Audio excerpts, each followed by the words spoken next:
right, folks, we're going to go ahead on the record. This is the matter of Marvin Haynes versus State of Minnesota. We're here for a post-conviction hearing in 27 CR 35635. Mr. Haynes, I told the folks here that we can only accommodate so many people, and so I'm going to leave it to the deputies. If we need to restrict numbers of people coming in, we'll do that. We do have the press here, as you probably saw when you came in, and I expect your attorneys told you that. I'm going to have the attorneys note their appearances, and then we'll proceed. I'll start with the state, please.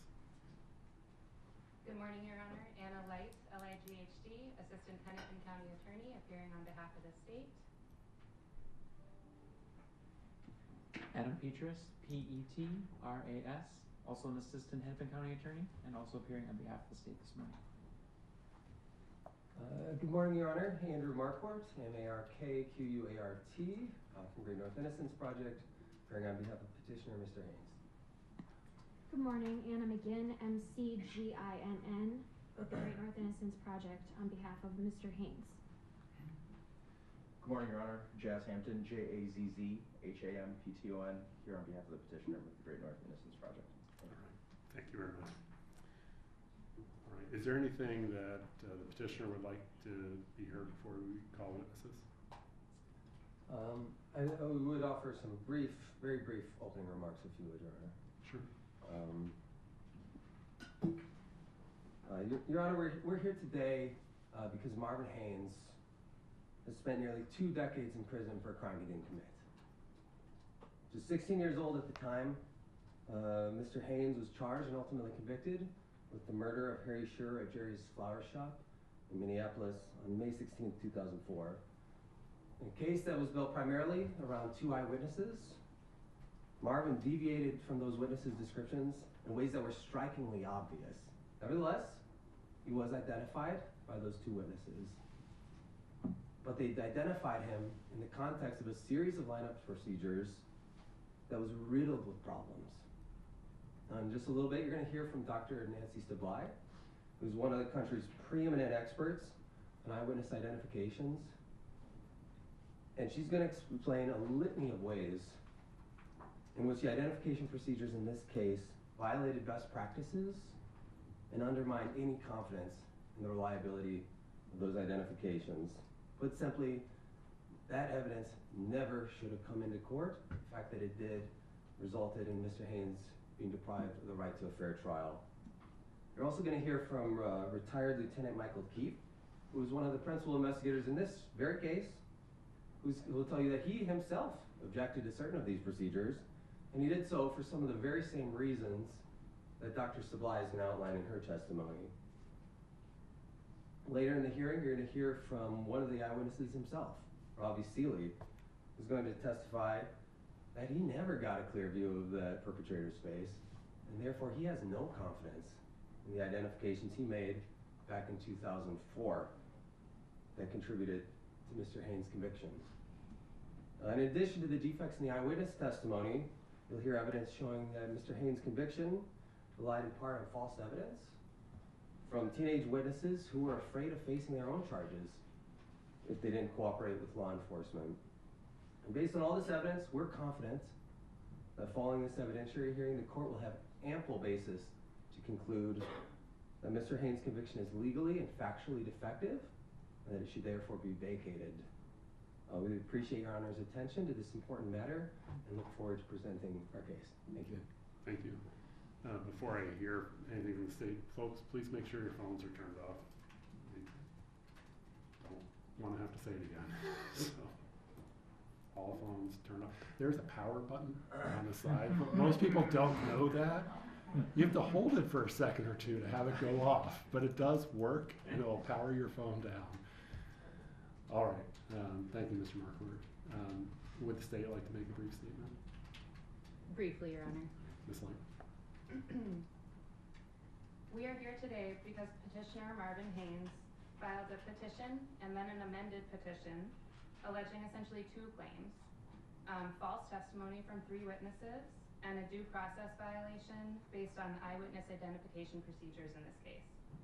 We are here and proceeding today to an evidentiary hearing because the state agreed to waive the statutory time bar in this case to all the claims. And we agreed to waive the procedural NAFLA bar specifically to the amended due process claim regarding the identification procedures.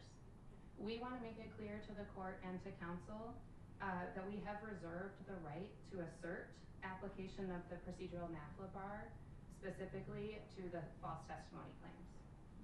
And that we may in fact argue in our post-hearing briefing that NAFLA does apply to those false testimony claims. This of course may depend on the testimony and evidence that's elicited here over the course of this hearing. We are here today because our office believes in the truth-seeking function of the court process. The court's job, in part, over the next couple days, is to assess the credibility of the witnesses. And ultimately, this court's job will be to determine whether petitioner has met his burden under the law to establish a claim that entitles him to the relief which he seeks today. The state does want to highlight the fact that petitioner had a several days long jury trial where a great deal of evidence was admitted and many witnesses testified. Much of what petitioner argues now was litigated at trial and was heard by the jury then.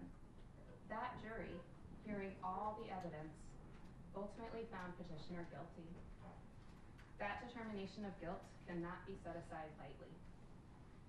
Petitioner must be held to his burden, and we hope that this hearing will assist the court in coming to the correct outcome under the law in this case. Thank you. Who might be called as a witness before you testify. So if you believe that you're going to be a witness in the case, I'm going to ask you to step outside or else your testimony won't be able to be received later. Anyone? No? Okay. All right. Just so the parties know, and I imagine you do, I've reviewed the trial transcript and everything twice. I've looked at the pleadings. I've reviewed everything as much as I can to prepare for today. I know we did have a brief chambers conference before we went on the record. The attorneys have agreed to stipulate, which means agree, to several exhibits, and so they've been received. Mr. Marquardt gave a copy to my court reporter, thank you. But there's agreement on a lot of stuff that's going to come in. There obviously may be objections to material, and we'll deal with that as it comes. But I appreciate the attorneys working together to try to coordinate those things. It's important to focus on the things that we need to focus on and not kind of ancillary things that don't really impact the information. With that, Mr. Marquardt, if you want to call your first witness, you may. I place you under oath. If you could raise your right hand, please. Do you affirm under penalty of perjury that the information you provide will be the truth, the whole truth, and nothing but the truth? I do. Okay. Could you please give us your first and last name and spell both of them for us? My name is Nancy Steblay, N-A-N-C-Y, and the last name is spelled S-T-E-B-L-A-Y. All right. And ma'am, we do have the press here. As a witness, you could ask that you not be recorded if you don't want to be recorded with audio or visual. Do you have any concerns about that? It is fine. Okay. Thank you. If you'd like to help yourself to some water, please feel free. And I think we can hear you just fine with the mic, but you can slide that around as needed on the table there. I'll go ahead and turn it over to Mr. Marquardt. Thank you, Your Honor. Good morning, Dr. Steblay. Good morning. All right. So just as a matter of housekeeping, we've placed in front of you a binder that has some materials that we'll refer to in the course of your testimony today. And I'll try to be clear, a clear record of what we're looking at and any exhibit numbers those may correspond to. So if you could first take a look at what's tab 1 in your binder. This is an exhibit that has been stipulated to and introduced as Petitioner's Exhibit 13. Do you recognize that to be your current curriculum vitae? Yes, I do. Okay. And does this document accurately reflect your professional credentials? Yes.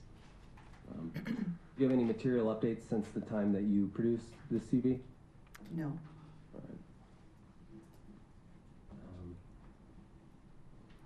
right. Your CV indicates that you're a professor emeritus of psychology at Augsburg University. Is Yes. that correct? Okay. And when did you retire from your academic post? Just when COVID started, so that would be 2020 at the end of that academic year.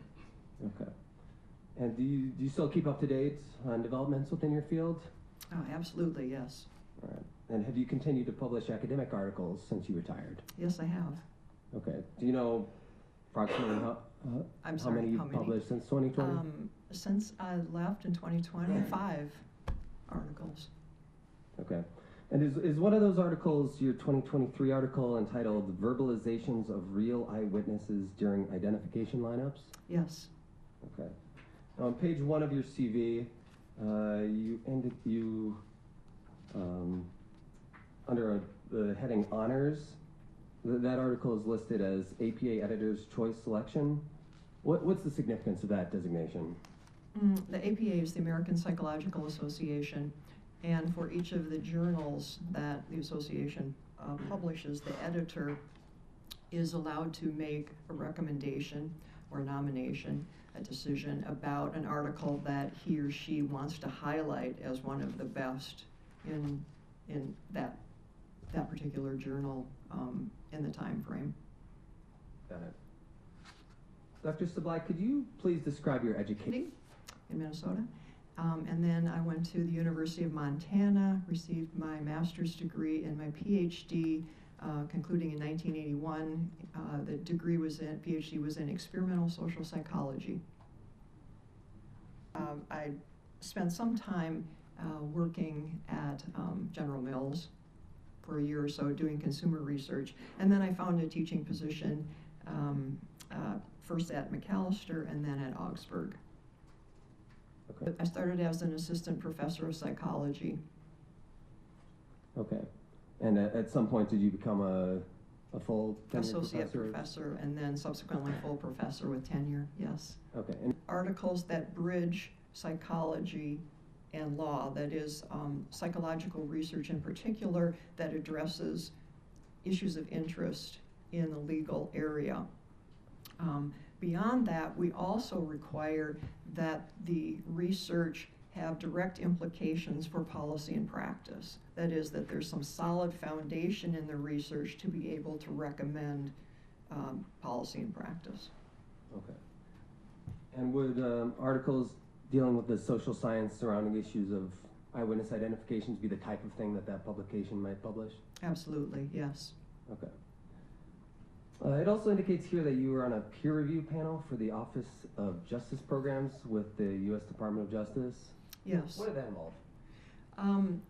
That's an on-site review in which you actually go to the NIJ headquarters and you sit in with a number of individuals. Beforehand, you read grant proposals, that is, proposals that have been written and hope to be funded through the National Institute of Justice. So you read them beforehand, then you go to an on-site review, sit with other reviewers and kind of hash out strengths, weaknesses of the proposals and make recommendations to NIJ about which grant proposals should be funded.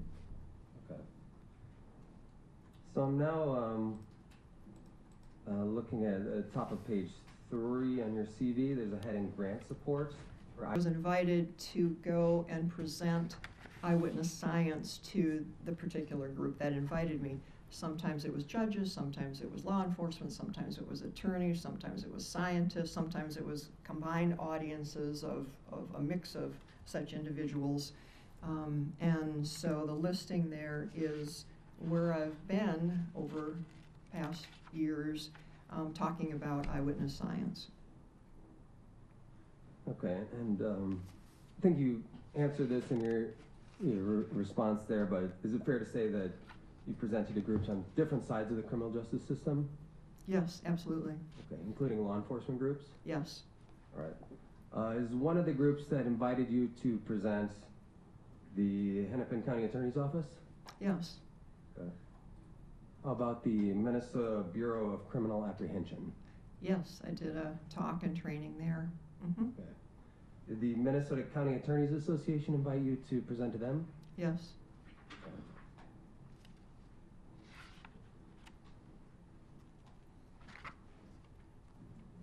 How about the Minnesota Peace Officers Standards and Training Conference? Were you invited to speak to them? Yes. Does the substance of your presentation change depending on what type of group you're presenting to? No, the science is the science, so I'm happy to talk about science to whomever wants to listen. Okay. On page 4 of your CV, you have a heading Professional Consulting. Yes. Could you please describe generally the nature of that work? The professional consulting I think of as what I do outside of what were my tasks at Augsburg University. And so that involves doing training for law enforcement and groups, expert testimony for legal cases such as today, and evaluation of eyewitness evidence. And then I have done some testimony before legislative and policy groups. Okay. Could you describe work you've done in connection with certain police departments? Oh, certainly. Sometimes my role has been to just come and explain the science. For example, doing this in Pittsburgh and New Orleans and a number of places. At other times, it's been much more involved. I mentioned some of my research grants. Some of my early projects involved working with this is just not me alone, this is with my research colleagues and other groups, working with San Diego Police Department, Tucson Police Department, Austin, Texas Police Department, Charlotte Mecklenburg Police Department, in order to reform their lineup procedures, and more specifically, there are a few articles along the way that I wrote on other types of evidence, inadmissible evidence in court, pretrial publicity and how that plays out in court. But my primary area of interest and expertise is in eyewitness memory and identification procedures. Okay. Now, does some of the research you've done over the years include laboratory studies? Yes. Could you just explain what is meant by a laboratory study? Thank you. A laboratory study is an attempt to bring what is in the real world a very complex and complicated phenomenon, and in this case eyewitness memory, to bring it into the laboratory where we can begin to kind of disassemble it and figure out, well, what are the important factors that are causing eyewitness accuracy or inaccuracy? How do these things fit together? And I've done quite a bit of that research. The very useful thing about laboratory research for the eyewitness memory area is that in the laboratory, we create the crime. We use actors and then we videotape. So unlike the real world where you don't necessarily know who really did the crime, in the lab, we know who did it. And so we have all the information about lighting and distance and et cetera for the crime that we committed. But then also, when we produce the identification tasks, the lineups, the laboratory is so useful because we can create a lineup in which we know the perpetrator is present, and we can see how the eyewitnesses who are participants in our studies react to that. But we also can produce a lineup in which we know the culprit is absent, that in fact there's an innocent suspect in that lineup, and we can see how witnesses, our participant witnesses, react to that lineup. That latter part has been so useful for decades, is looking at what happens when the culprit's not in the lineup, because we've learned that contrary to what you might think, well, if the culprit's not in the lineup, won't our witnesses back off and say, I don't see him? No, in fact, many witnesses still pick someone, even though they can't have a match to memory because the culprit's not in the lineup, they still go ahead and pick someone from the lineup. And so that tells us something very important, that eyewitness memory, when we talk about this, is more than just memory of what's been seen. It is in fact an issue of decision making. That is, the witness has to decide, is is there, for example, a photo in that lineup that's close enough to remember that I should pick it, that has a feature that I remember? And that has been part of, again, of what is so interesting to eyewitness scientists, is to understand not only how the witnesses pick when the culprit's in the lineup, but how they respond when the culprit's not in the lineup. And as I say, in the lab, on average, you see about 50% of your witnesses pick someone from the lineup, even though they clearly don't have a memory match. So again, that's the importance of the laboratory, is to be able to have ground truth, if you will, and then be able to control variables to see, well, what produces those kinds of witness decisions, et cetera. Okay, thank you. So I want to contrast that, what you just described, with field studies. Mm-hmm. But I guess first, does some of your research involve what's referred to as field studies? Yes. Okay. And could you give a similar description of what are we talking about when we say field studies? A field study just generically means that you're not in the laboratory using participant witnesses who are essentially mock witnesses. You're out there in the real world looking at how real witnesses in real investigations, real crimes, how they make decisions, what they decide when they look at a lineup, a real police lineup. And so, as I mentioned earlier, I've done quite a bit of this field research.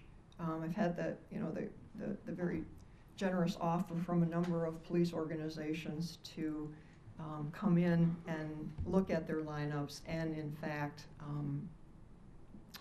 collect data about how these real witnesses react to lineups. Okay. And does some of your research involve meta-analyses? I've done a number of meta-analyses. I think there are 11 or 12 listed on my CV. Okay. Could you explain what is a meta-analysis? Mind that the perpetrator, the person you saw commit this crime, may or may not be in this lineup. That, of course, is a true statement. The police have a suspect, but that suspect may not be the guilty perpetrator. And because witnesses tend to go into the lineup scenario, they attend a lineup, they're called down to the station to do a lineup, they assume, perhaps appropriately, that the police have been doing an investigation, they have a suspect, and that the witness's job is to find that person, help the police along. But, of course, we also know that sometimes the suspect is not the guilty perpetrator, and we want to alert the witness to the fact that sometimes the right answer is none of the above. He's not there. And so that's what the instruction does. At the time that I did the meta-analysis, there were a number of studies that had looked at this particular, the laboratory studies that had looked at the presence of that instruction. Keep in mind that the perpetrator may or may not be in this lineup compared to exact same scenario except no instruction given, to see what happened. And what we find is that across these studies, the meta-analysis found that that particular instruction has a minimal impact, has a slight impact on correct identifications of the culprit when the culprit's really in the lineup. What I referred to earlier as a culprit present lineup. You see a little bit of diminishing of suspect IDs there, guilty suspect IDs. Where it has the most impact is in the culprit absent lineups, where it draws down the choosing right. And of course, that's what you want to do. You don't want people to choose from a culprit absent lineup. So on average, it reduced, across these studies, there was a reduction of 25% fewer mistaken identifications. So something like that. And there have been other individuals who have updated that meta-analysis, and it's a clear finding in the literature that if you want to reduce identification errors, particularly when the culprit's not in the lineup, the guilty culprit, that instruction helps. Thank you. So if one is just trying to really understand the issues of eyewitness identification, is there an advantage to doing some combination of the three types of of studies that you've talked in terms of laboratory studies, field studies, and meta-analyses? Yes, and the idea is convergence of the evidence. There are strengths and limitations to laboratory research, of course. There are strengths and limitations to field research. There are strengths and limitations to meta-analysis. But if you begin to see a convergence of outcomes that all point in the same direction across these, then you have greater confidence that this memory principle that you've established is correct. Okay. So I want to ask you just about just a small handful of the publications you've listed here. I promise I won't go through all of them. Single person shown to the witness, and then that same person shows up in a lineup later on. It can more readily occur if you have, if you show the witness a suspect in a photo array, for example, and then subsequently that same suspect is shown to the same witness in a live lineup. We find that that's a very dangerous thing to do, because of course the witness the suspect in the first lineup then is the only one who is the same in the second lineup. All the fillers, all the other lineup members change. And so that's a highly suggestive procedure. And there are other circumstances in which you get this repeated identification procedure as well. It could go from a mug book selection to a lineup. There are a lot of different variations, but the basic outcome is it's a very dangerous procedure. It leads to significantly increased identifications of innocent suspects without much benefit of identification of guilty suspects. And it tends to increase the confidence of the witness who sees the same person twice and makes that second identification. So it's a procedure that now, as we first reported in 2016, and now that's been become part of the consensus document of eyewitness scientists, is that repeated identification, that second procedure, that's not reliable. That should not be considered reliable evidence because it's highly suggestive, same person seen twice, and it gives you no new information but a lot of danger of mistaken identification. Okay, and I think we're going to get to this eventually, but Published in 2020, so just a few years ago, was a document that was invited by the American Psychology and Law Society, the group that I mentioned earlier that I belong to in the APA. The invitation was to a group of eyewitness scientists, there were 6 of them, to write a document which summarized recommended identification evidence practices that we all agreed on, which is a very useful document that if the scientists can all agree on something, that's rather amazing. And in this case, this consensus document laid out 9 recommendations that, based on science, we all agree should be part of evidence collection. That document was thoroughly vetted. As I already mentioned, it was written by some of our best eyewitness scientists. It was vetted by a larger group of eyewitness scientists, went through blind review for the journal, etc., multiple sessions in which we could provide feedback about it, and finally was published in 2020. Okay, and I think I'll have some additional questions about that later, but I think that's enough for now. I want to ask about the lineup administrator, the police officer, may say something like, "Good, you've been a good witness," or even, "Good, yeah, that's the suspect." But there are other things that happen beyond that. The witness may hear, for example, that the police have arrested an individual. They may hear that a co-witness selected the same person. There are all kinds of ways in which, after the identification, the witness gets feedback that confirms for them that they made the right decision. what is so interesting about this phenomenon and what we reviewed in that meta-analysis is that the studies from the lab that show that this happens even when the witness is wrong in their identification. That is, the witness has made a wrong pick in the lineup. They pick someone who is clearly not the guilty culprit, to the researchers at least. Then they're given some post-identification feedback, and what happens is their confidence shoots up. They think, yeah, I'm really confident that I made that right decision. What also changes is they begin to change their memories of the crime event and the identification procedure. In connection with this belief that they chose the right guy, they begin to think that, well, I must have had a good view of the perpetrator because I chose him from the lineup. I must have been paying attention. I must have been able to see his facial features, etc., and the list goes on. Essentially what you do is you turn witnesses who made wrong decisions into very confident narrators of that, of a memory report that is false. Okay. So I want to flip to page 7 of your CV. There's a heading, book chapters here.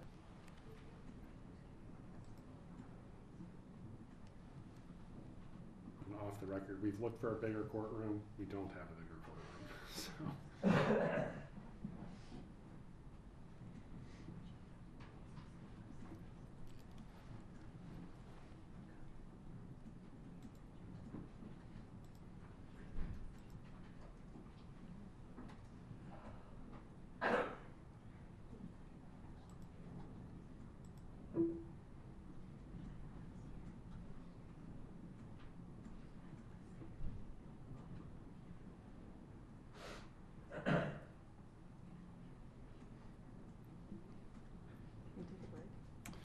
Folks, we're going to have to take a short break. We'll resume in 15 minutes. It's 10:05, so we'll plan to start back up at 10:20. Thank you.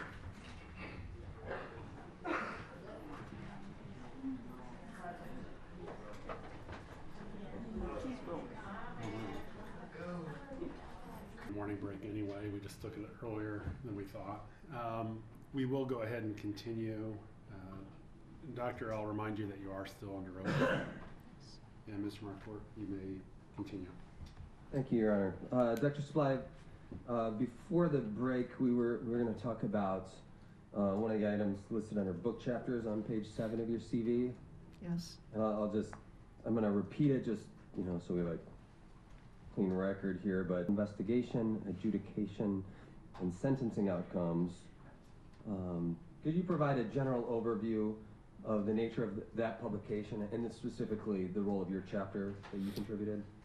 Sure. The American Psychological Association, again, the APA that I've referred to in the past, produces this volume on occasion. I think the last one was in 2015. I wrote a chapter for that also. You to do in connection with this case? I was asked to evaluate the eyewitness evidence and specifically also the police procedures in this case. Okay. And were you asked to evaluate them based on the scientific research that may be relevant to the various issues presented? My understanding was this was to be a science-based evaluation. Mm-hmm. Are you being compensated for your time working on this case? Yes, I am compensated for my time. Okay. Is your compensation in any way conditioned upon the substance of your written or oral testimony? No. Is your compensation in any way conditioned upon the outcome of these proceedings? No. Right. Did you complete an expert report in connection with this case? Yes, I did. All right, so I'd like to have you take a look at tab 2. And if you could just glance at this, does this appear to be the expert report that you prepared? Yes. Okay. And just for the record, this is an expert report that was submitted previously as an exhibit to the post-conviction petition in this matter. Does this report accurately reflect your opinions in this matter? Yes. Okay.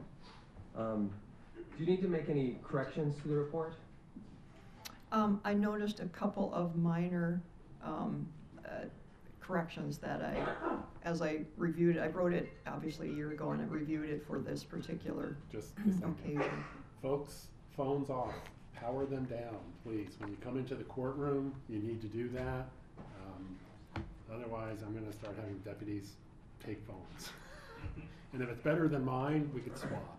But, you know, let's respect the process and take your time to turn off the power. Thank you. Okay. What? You may continue. Okay. Thank you, Your Honor. Was there a couple references in Appendix A that you wanted to correct for the record? Yes, as I was re-reviewing the material, I realized that I had this properly recorded in the body of the document, but when I wrote the summary of the lineups, this is page 39 and page 40, the photo arrays of May 16th, I wrote that they have 2 suspects, and there was only 1 suspect in each of those lineups. Okay, and that, just for clarity, that would be the May 16 photo array on the bottom of page 39. Yes. And the May 17th photo array on page 40. Is that what you're referencing? Yes. Okay. Do those corrections, are those corrections material to any of the substantive opinions you offered in your report? No, because again, in the body of the report, I have the corrected, or the initial and correct version. Okay. What materials did you review in preparing your expert report in this matter? If I may refer to my document, I looked at the mugshots of Marvin Haynes, one dated 2002, another one dated 2004. I had a series of the Minneapolis Police Department case supplements that described the eyewitness procedures and the lineups. I looked at the state of Minnesota affidavit of Mr. Seeley. I looked at the trial transcript, particularly for Cynthia McDermott and Mr. Seeley, who were the 2 witnesses of interest for me. I had a video of the live lineup, and I reviewed a paper that I'd written along with Klobuchar and Caligari on the Hennepin County evidence collection procedures. Okay, thank you. Could you describe generally the scientific method that social scientists like yourself use to evaluate issues related to eyewitness identifications? Sure. The scientific method is something that's common across the sciences. In this case, we're applying it to eyewitness memory. And essentially, you start out identifying in this case, the behavior of interest, eyewitness memory and decision making. You have to define specifically the variables that you're interested in and how you're going to see them, how you're going to measure them. You define a hypothesis up front. In other words, you have to say, this is what I think will happen when I apply this to this. And then the gold standard in any science is double-blind experimental trials, which simply means that when you deliver a treatment, for example, I use the analogy of medical science. If you're going to administer a treatment to a patient, you divide randomly the patients into 2 groups, those who will get the treatment, those who will get a placebo. That is, they get something, but it's really not the treatment. The patient doesn't know whether he or she is getting the placebo or the actual treatment. And importantly, the person who evaluates the outcomes does not know who got the treatment and who got the placebo. That's called a double-blind trial. In the eyewitness area, similarly, we want to make sure that when we run our studies, we use double-blind procedures. Okay. And the methods you just described, are these broadly accepted within your field? Yes. Now, in your report, you discussed 3 general stages of memory. Mm-hmm. Could you describe those 3 stages? Sure. When we think about eyewitness memory, we look at more or less the timeline that the eyewitness is experiencing. The three stages are these. First stage is acquisition, or sometimes it's called the encoding phase. And what that means is that the time of the crime, at the time that the witness is seeing the crime play out, what's happening during that particular time is that pieces of stimuli, pieces of various sensations are entering the sensory memory. Some of that sticks and it stays in memory, a lot of it doesn't, but that particular time frame is the acquisition. That's where the memory for the crime comes from. Subsequently, the second phase is called the retention phase, and that's the time between when the crime ends, it's all done, and now the witness has to retain that memory across time. It could be minutes, it could be hours, it could be weeks, it could be years, but that's the retention period. Subsequently, the third phase is the retrieval period. Now, retrieval can be any time that the witness thinks about the event, any time that they ruminate, that they bring it up, that they're asked about it, they're asked to retrieve what they remember. That's retrieval, to say, this is what I remember. Formally, in terms of police procedures, that would be the time when the police interview the witness. The witness is asked to retrieve that memory of what happened, who they saw, and it's certainly, retrieval period is when there's an identification procedure, like a lineup. I use the word, I should clarify, when I use the word lineup, it could be a photo lineup or a live lineup. Okay, thank you. Could you describe generally what the social science literature reveals concerning the fallibility of memory as it relates to eyewitness identifications? Yes. Very importantly, the research reveals that memory is not like a video recording. It's not like a YouTube. You don't look at something and remember everything, see everything, remember everything in pristine way. Very different. That's a myth. Very different. What you, as I mentioned earlier, you see certain sensations, you get glimpses, you hear things, and some of that information sticks in your memory and some of it doesn't.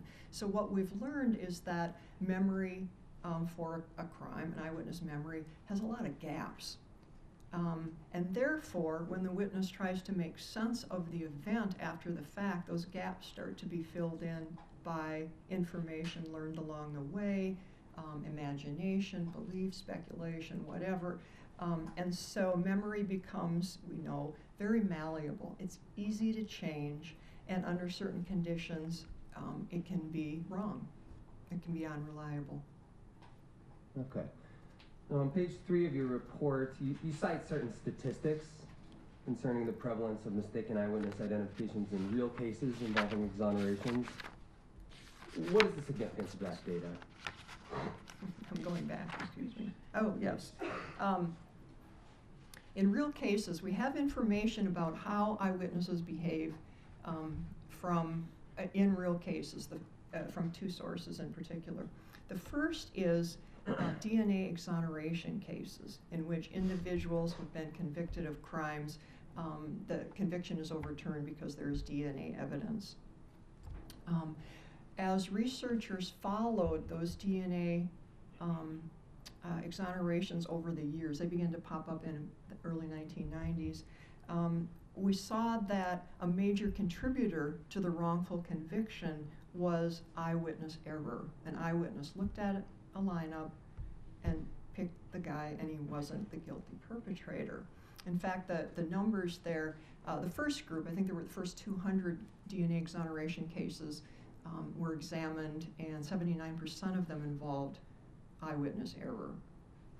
Over the years, that number, as the cases have grown, has fluctuated 69%, 75%, whatever. So we know that there are a large number of errors that we can demonstrate with DNA exonerations.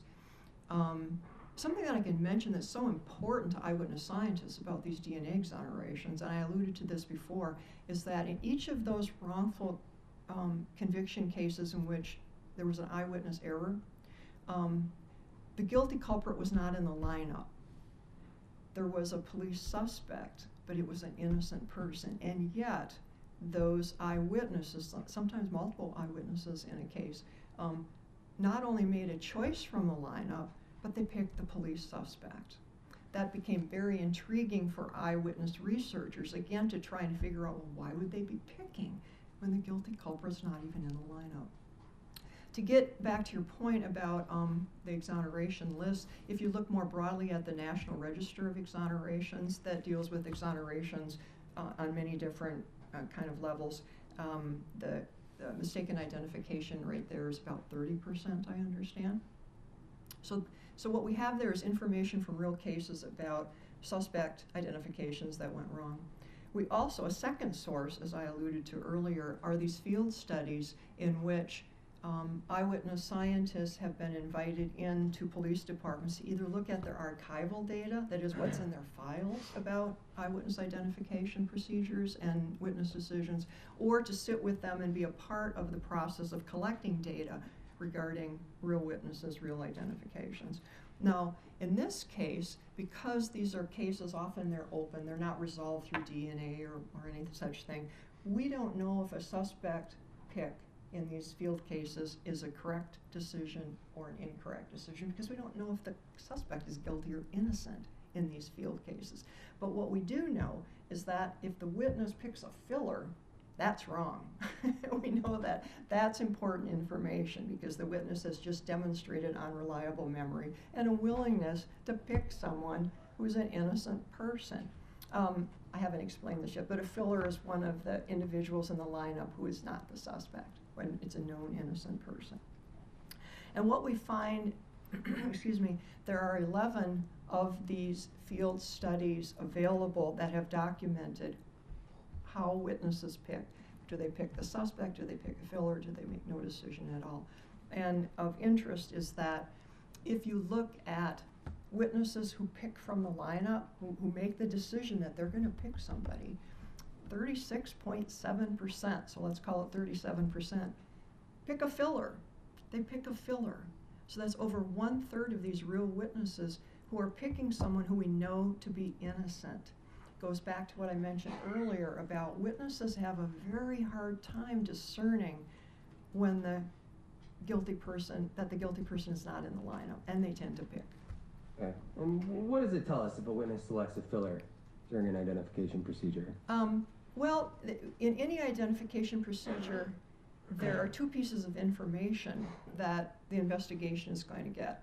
The first one has to do with the suspect. Of course, the police have a suspect and they think it might be the perpetrator, so they're trying to gather information from the eyewitness to kind of confirm or deny that hypothesis. So the first piece of information you get is about the suspect. Is this a viable suspect? Did the witness say, yeah, that's him, or no? But the second piece, which I think is very important to bring up, it's certainly important to eyewitness researchers, is you learn something about the witness. And because if the witness picks a filler, you know that that witness doesn't have a strong enough memory to reject an innocent person in the lineup. This is an indication, and yet has enough motivation to pick somebody. So that's an unreliable witness. All right, and I'm perhaps getting ahead of myself a little bit, but does that principle have any application in this case? I'm sorry, say that again? I said, does that principle you just described have any application in this case? Absolutely, because we have incidents of the witnesses in this case picking fillers. Now I want to draw your attention to what's tab 3 in the binder before you. Oops. And this is not one of the documents that's been admitted into evidence, but it's one just for identification purposes, was Petitioner's Exhibit 34. Counsel, if I might, tab 2, the report, it was attached to the petition, but I don't know if that's been offered into evidence? Or is there, do you wish to formally offer objection from the state? What I will say is we did not stipulate this in advance simply because we considered it to be part of the record because it was attached to the petition, but if it's being offered as an exhibit in light of the testimony we've heard this morning, the state has no objection to its receipt as an exhibit. Okay, and I do think the better course is to go ahead and admit substantively any attachments or anything else, just so that I can see if there's objection on it. state's of course going to consider it. So the expert talked to the authors about things that I thought that they needed to clarify, or additional information that could go in, additional studies that supported or just confirmed what they were saying. So I was part of the evolution of this document. Okay. And I think during when we were talking about your credentials, you started to get into this, but could you what's your understanding of the purpose of this article? This is, as I say, a consensus document. It's offered as information about these are the principles that eyewitness scientists agree upon in terms of the collection of eyewitness evidence. Okay. And you've already used this term yourself, but if I refer to the 2020 white paper, we understand I'm talking about this article? Yes. Okay. And is this article following up a 1998 article by Gary Wells and others that served a similar purpose? That was referred to as the 1998 white paper, yes. Okay, you're getting ahead of me. So if I refer to that as the 1998 white paper, you'll know what I'm talking about? Yes. Okay. Is that you want to tap eyewitness memory when it's fresh, as soon as you can, before there's possibility of contamination or a memory loss. And so the interview suggestion there, the recommendation, is to get to the witness quickly, find out certain pieces of information, particularly a description of the culprit that they saw, information about whether they knew this person or not, and the level of familiarity if they knew this person, how they were familiar. These are logical things that police would do anyway. But also, it's useful to get information about, from the witness at that time, immediately, about, as soon as you can, about, well, how well could you see this? And were you paying attention? And what else was going on? So that you're learning something about the conditions that occurred during the crime. And again, the fresh memory is important because we know, as mentioned earlier, that memory is malleable and it will change over time as other influences, as other factors impact upon the eyewitness. Okay. Moving on, number 2 is evidence-based suspicion recommendation. Mm-hmm. What's the substance of that recommendation? In general, as I've already spoken, and the reason is, as we'll talk about a little later, I suppose, with recommendation 4, but the reason is that a witness who had a very weak or no memory at all of the perpetrator could guess and just by chance hit the suspect 1 in 6 times. In a lineup of size 6, you have the suspect and you have 5 known innocent fillers. Just guessing, there's a risk that the witness is going to hit the suspect 1 in 6 times. And so that's really risky. So that the recommendation here is that one should not do a lineup prematurely before you really have a good basis to think, this is a recommendation for the police, to think that your suspect really is the person. That is, you have hopefully some kind of other evidence, independent evidence to say, this is a very viable suspect, because you don't want to put that suspect at risk. You also, you don't want to waste your witness, because if the witness picks a filler, or if the witness picks the suspect, but then later on you find out that, oh, this suspect is not viable, then you've wasted your witness. Your witness is unreliable and should not be called upon for subsequent identification tasks. So that's the underlying theme of that recommendation. Number 3 is double-blind or equivalent recommendation. Yes. What's the substance of that recommendation? This is one of the most important of these recommendations in my mind. The idea is that when police run an identification lineup, that it be double-blind, kind of similar to what I described before about double-blind experiments. In the lineup situation, it means this. You have a lineup, one person is the suspect in that lineup, the rest are fillers. You don't, first of all, you don't tell the witness who the police suspect is. You don't say, we're going to show you 6 guys, we think it's number 2, what do you think? Of course you don't. Okay, that would be a single blind. You don't, the witness doesn't know which of those is the police suspect. But also as important is that the lineup administrator, the person who's delivering the lineup to the witness, does not know which of those lineup members is the suspect and which are fillers. And the entire idea there is to avoid any perception of or reality of administrator influence. If the lineup administrator doesn't know which one is the suspect, then you're going to tamp down and hopefully eliminate the possibility that the lineup administrator is intentionally or even unintentionally shaping the witness's response. Okay. Is there research that quantifies the risk introduced in identification procedures that are not blinded? Yes. There are, maybe if I can expand on this in 4 ways. First of all, I think what you're asking is, do eyewitnesses behave differently if the lineup administrator is blind versus not blind? And what we see is something called a filler to suspect shift. When a witness is, when the lineup administrator is blind, you see often a lot of filler picks, as I've already mentioned. When you compare that to this is in the laboratory, to a situation in which you have a non-blind administrator, what you see is that those witnesses who otherwise would have picked a filler now pick the suspect. So it's a shift from filler to suspect. And that shift can double your suspect picks by up to twice as many. It has a huge impact to have a non-blind lineup administrator. It leads to more suspect picks.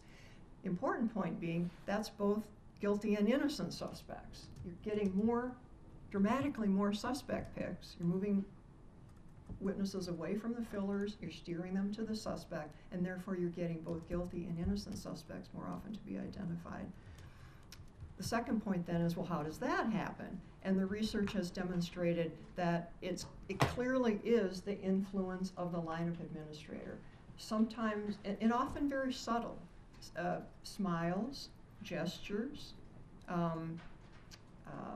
comments like, be sure and take a closer look at all of them, or you really seem to pay attention to number 2, or those kinds of comments from a non-blind lineup administrator, verbal or nonverbal behaviors produce that shift. A third piece of this is the trier's effect. Everyone will have a more complete sense of what was said, what happened during that procedure. Okay. Is that a more recent recommendation? Yes, particularly as videotape equipment, body cams, iPhones, whatever, have become more popular, more common. Okay. And the last one I want to talk about is number 8 here, which is avoid repeated identifications. What's the substance of that recommendation? That's a recommendation. Again, I mentioned this a bit earlier with respect to one of the publications that I had with Dr. Dysart. To avoid repeated identifications means that it's bad practice to show the same suspect to the same witness more than once. Okay. And with your comments before, it would be helpful for you to have it as part of the record, so we would move to introduce it now. Any objection?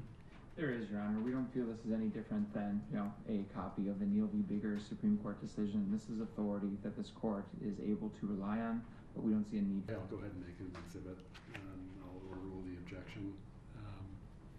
So this, just for the record, at tab 3, it's a publication entitled Policy and Procedure Recommendations for the... To the document that is behind tab 4 in the binder before you.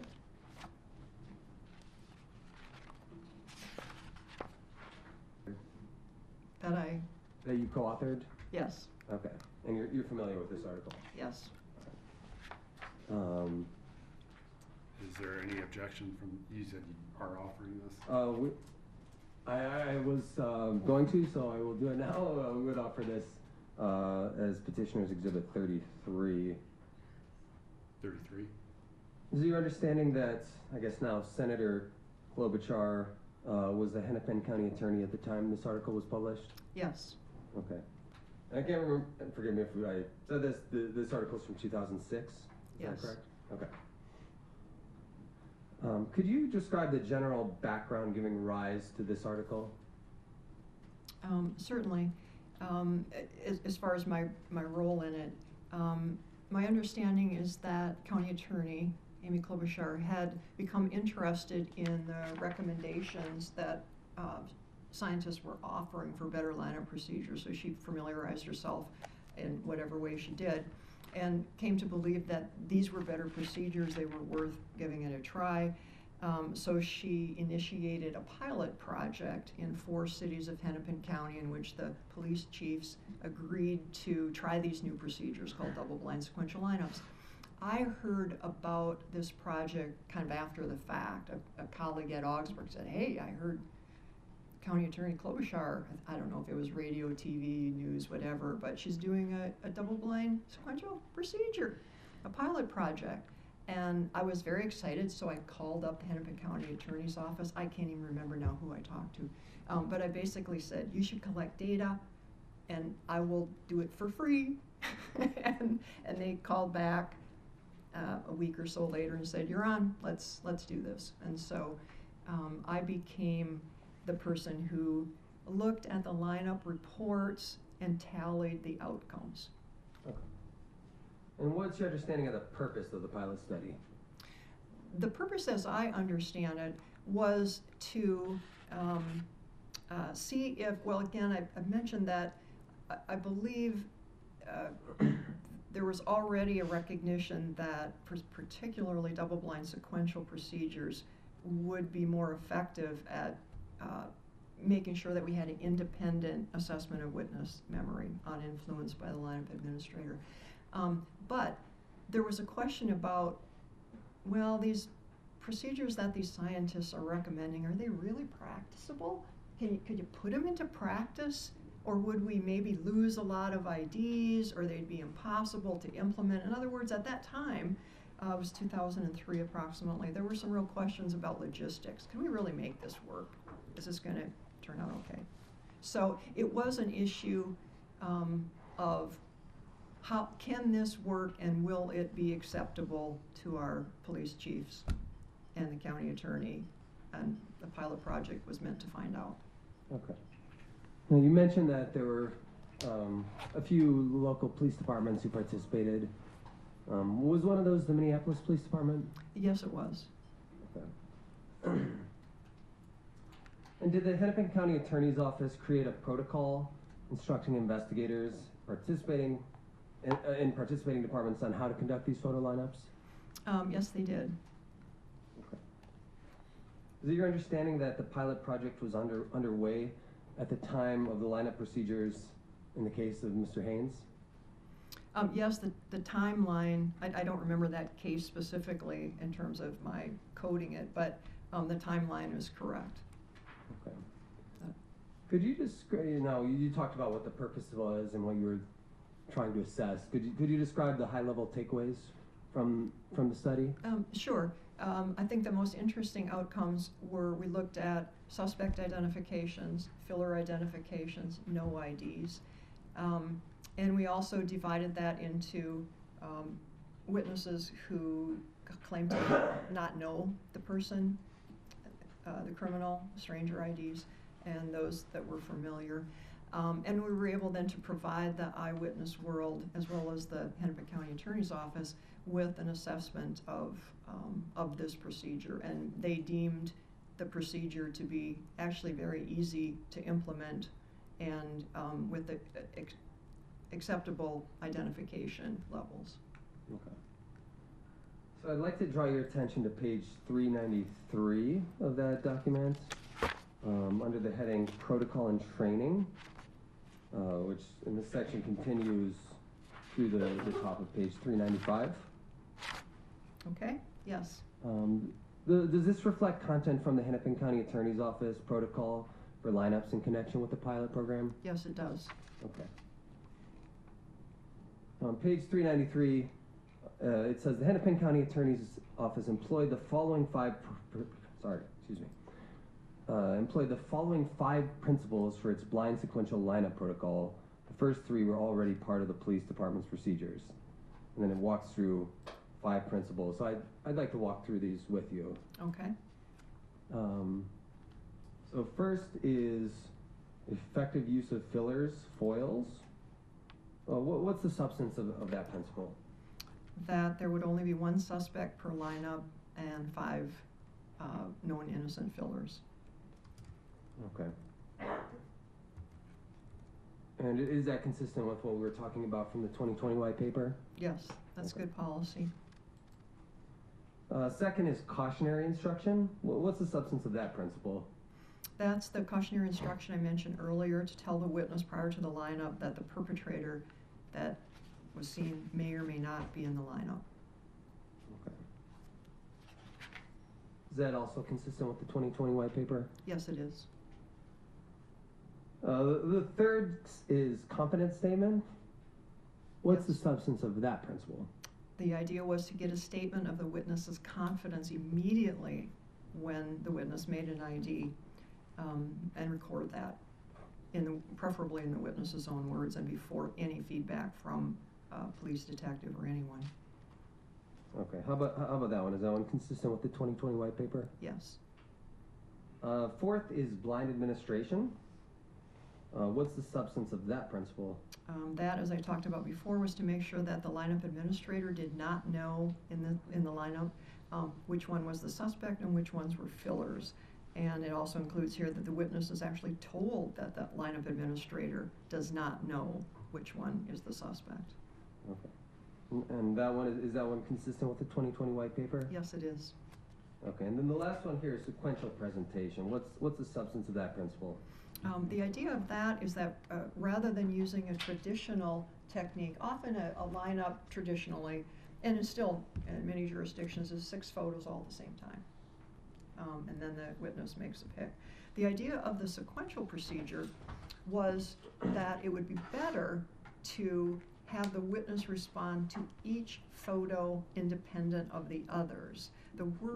This was based on early research that showed that witnesses tend to make, if they don't immediately see a match to memory, they tend to pick whoever's closest to what they remember. And of course that's very dangerous if the culprit's not in the lineup, that they would pick someone who's closest to what they would remember.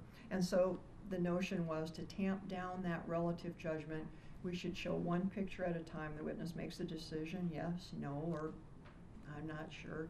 Then it's put aside. Then the next one is shown. The witness makes a decision, yes, no, or I'm not sure. That one's put aside, and so on through all 6. Again, it just gives a better indication of how a witness responds to the individual photo without doing any comparison shopping. Okay. Now, if you continue down page 393, it says specifically investigators were instructed as follows, and then there's a list of bullet points. I'm gonna ask you about a few of these items. You could go to the top of officers available. What's your understanding of this exception? The idea was that there would be an exception for certain circumstances in which it was absolutely essential to do the lineup, and there was simply no blind administrator available. Okay. And that the detective would document, or the officer would document, that this is why we did this non-blind. Thank you. So I want to highlight just one more thing from this article. If you could go to page 411.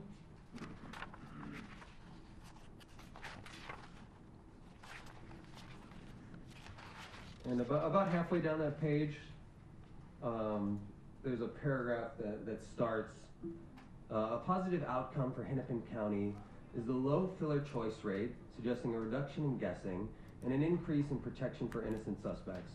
Of course, filler identifications, which are known errors, do not lead to criminal prosecutions. However, a filler choice may signal a witness's weak memory or an eagerness to choose with no firm memory basis for the selection. Could you explain that statement from your article? Certainly. As suggested in that sentence, the second sentence, sometimes witnesses have weak memories. They don't really remember much at all. They didn't have an opportunity to view whatever the case, or they've forgotten. Sometimes they're very eager to help the investigation. They want to get the right answer. They want to choose the right person. And they make a selection. It's showing, winding up, as I mentioned before, often in filler picks. The blind sequential administration, blind sequential procedure here was an effort to tamp down guessing, to get witnesses who really shouldn't be venturing a guess to not venture a guess. And it seemed to be, at least as we could tell with the fillers, it seemed to be working. Okay. You can set that article aside, Dr. Steblay. I want to get into your specific observations about this case. I'd like to set out the basic timeline of the lineup procedures in this case. Okay. But before we get there, did you have a demonstrative exhibit created to help summarize information related to these procedures? Yes. And does that demonstrative accurately summarize information set forth in your report in this matter? Yes, it does. Is the content of that demonstrative based on materials you reviewed in preparing your report in this matter? Yes. Okay. And would referring to that demonstrative aid you in testifying today as to your opinions in this matter? Yes. Okay. Your Honor, I'd ask court's permission to display the demonstrative on the screen. Sure. Has the state been able to see it? Yes. Okay. Any concerns from the state? No objection. Okay. We received it yesterday. Okay. You certainly can show it.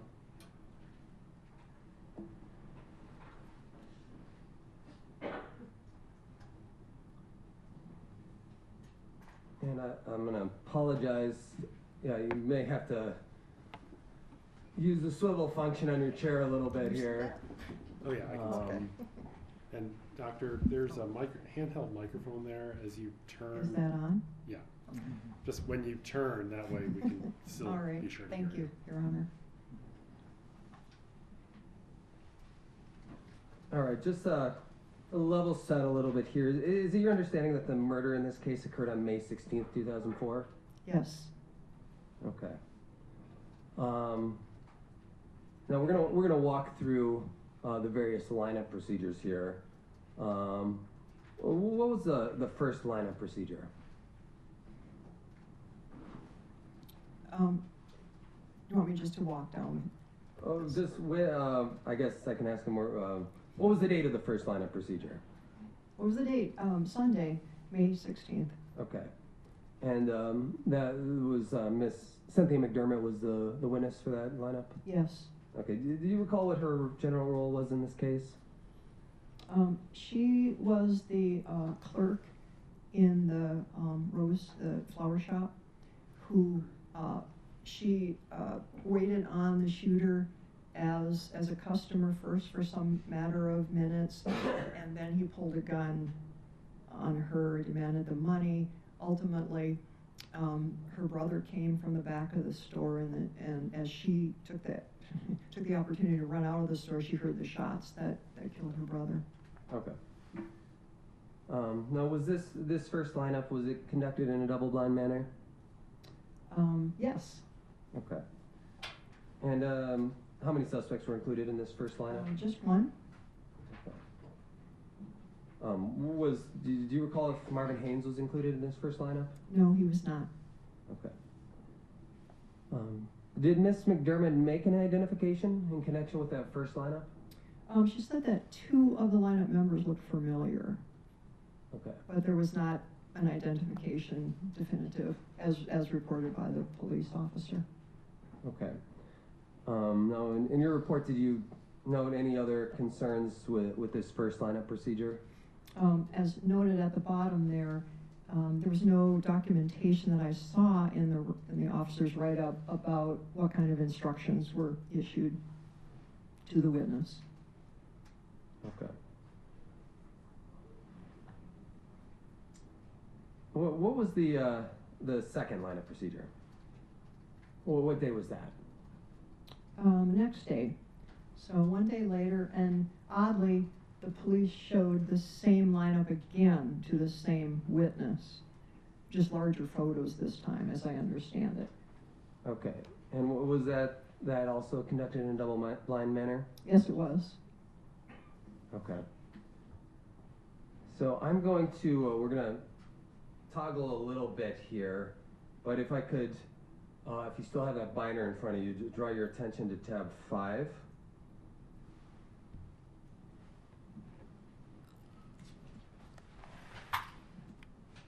And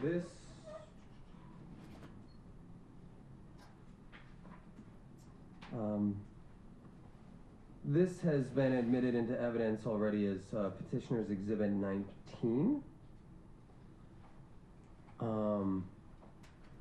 Do you recognize this exhibit to reflect the photo lineup shown to Ms. McDermott on May 17th, 2004? Yes, it was. Okay. And I believe you already said that this is the same lineup she was shown the day before? Correct. Okay.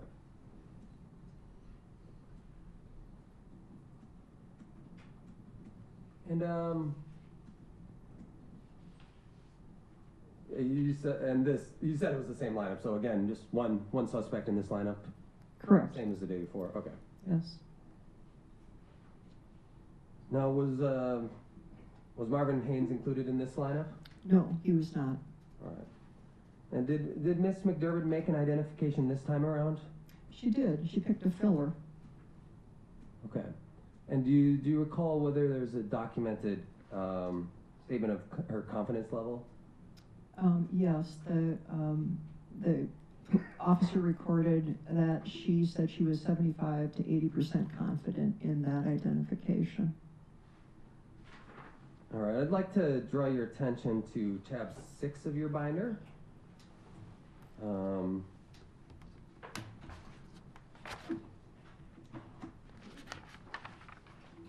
This is has been previously admitted as Petitioner's Exhibit 22. And you'll see that there is a stamp here, just for a clear record. This was Trial Exhibit 67, which is the reason for the other exhibit sticker there. Do you recognize this exhibit to reflect the photo of Max Bolden that Ms. McDermott identified as the perpetrator in that second lineup procedure? Yes. Okay. And again, that was with 75 to 80% confidence? Correct. Okay. Now if we could go back to your demonstrative. What was the third lineup procedure? That was 3 days after the crime. That was on Wednesday, May 19th. Same witness again, Ms. McDermott, a photo array. In this case, Mr. Haynes was in the lineup. Okay. Now, was this lineup procedure conducted in a double-blind fashion? It was not blind, no. Okay. Do you know who conducted that lineup? Pardon me? Do you know who conducted that lineup? I'm sorry, I'm trying to remember and I can't. Did you understand it to be the officers who were It was investigating one this of case? the detectives, yes. Okay. Either O'Keefe or I'm just drawing a blank. Sergeant Matson? Sorry. Yep, there we go. Okay, and folks, if we could try not to talk over each other, Oh, it helps sorry. my court reporter tremendously. Thanks. Thank you, Matson and O'Keefe. Okay. And you said that was on a Wednesday. Do you recall about what time of day that lineup procedure occurred? If I recall correctly, it was in the afternoon, say 2 o'clock, 2:10. Okay.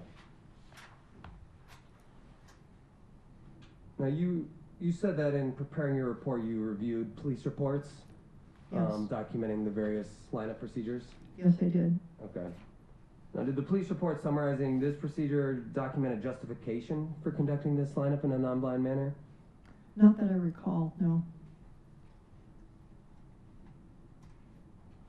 And we were talking about the Hennepin County Protocol just a little bit ago.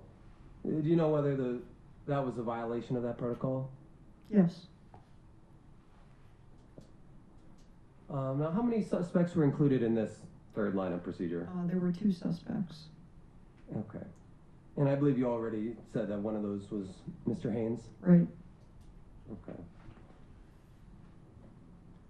And do you know whether that was consistent with Hennepin County's protocol to have 2 No. suspects in a lineup? No, that violated the protocol.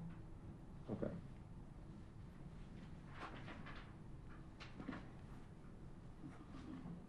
Do you have an understanding as to the source of the photo of Mr. Haynes that they used for that lineup? They had a photo of Mr. Haynes as approximately 2 years old, when he was 14 years old. Okay.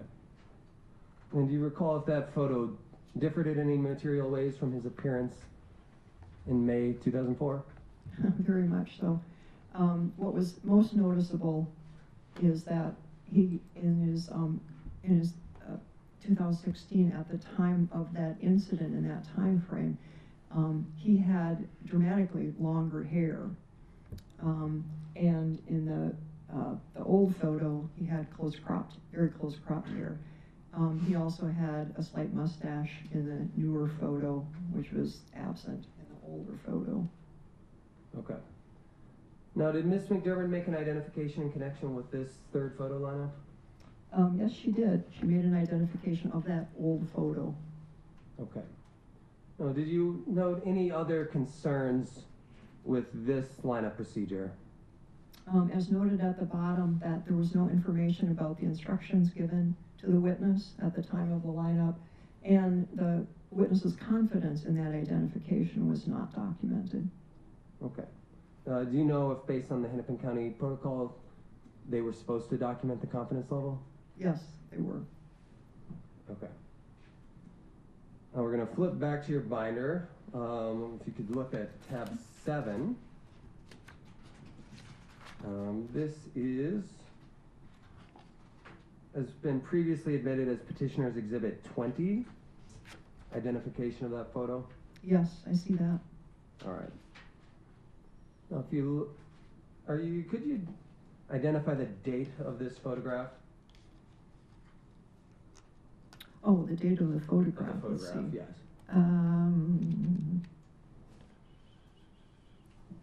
2002. Identification procedure? Right.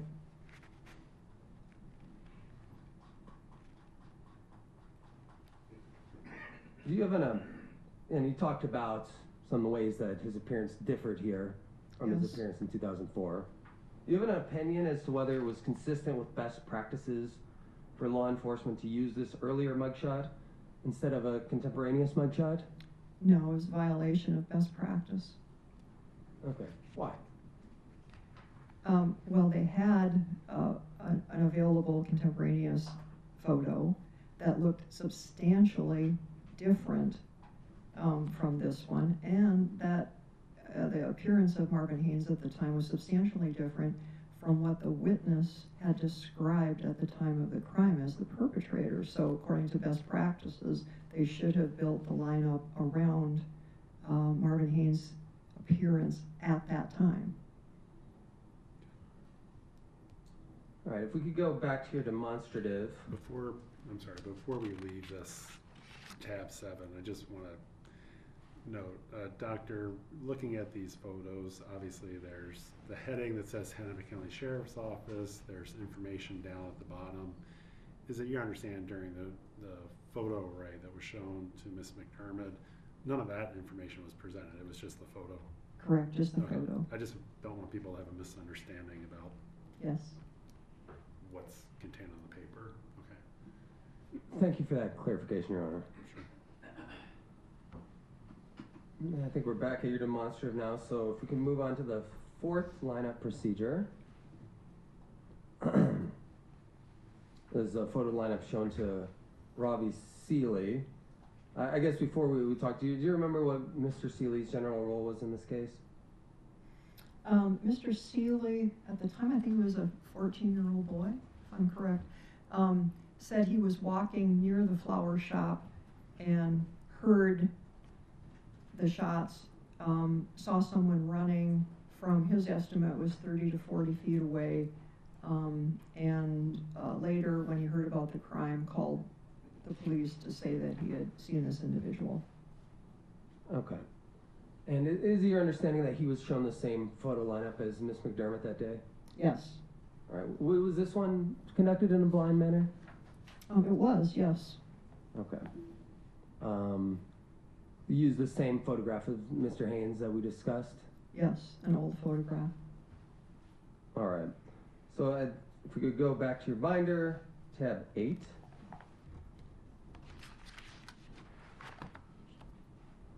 Which has been admitted as Petitioner's Exhibit 21.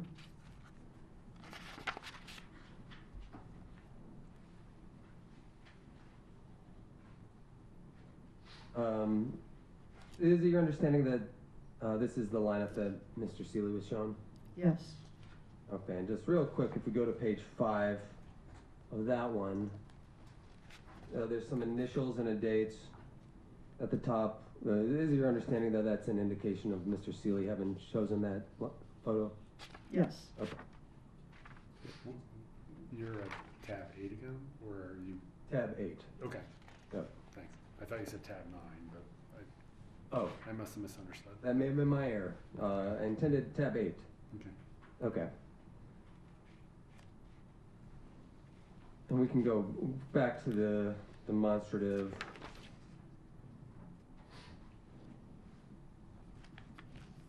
Now you offered some observations on the third lineup procedure. Would the issue of using 2 suspects, would that apply equally in this fourth lineup procedure? Yes, that's a violation of policy. Okay, how about your observations concerning the choice of Mr. Haynes' photograph? Yeah, they're using an old photo that would violate policy. Mr.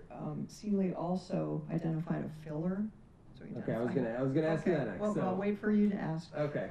Other problems, of course, the photo did not match the description. Okay. And go ahead. Dr. Steblay, I'll ask you a few follow-ups. Okay.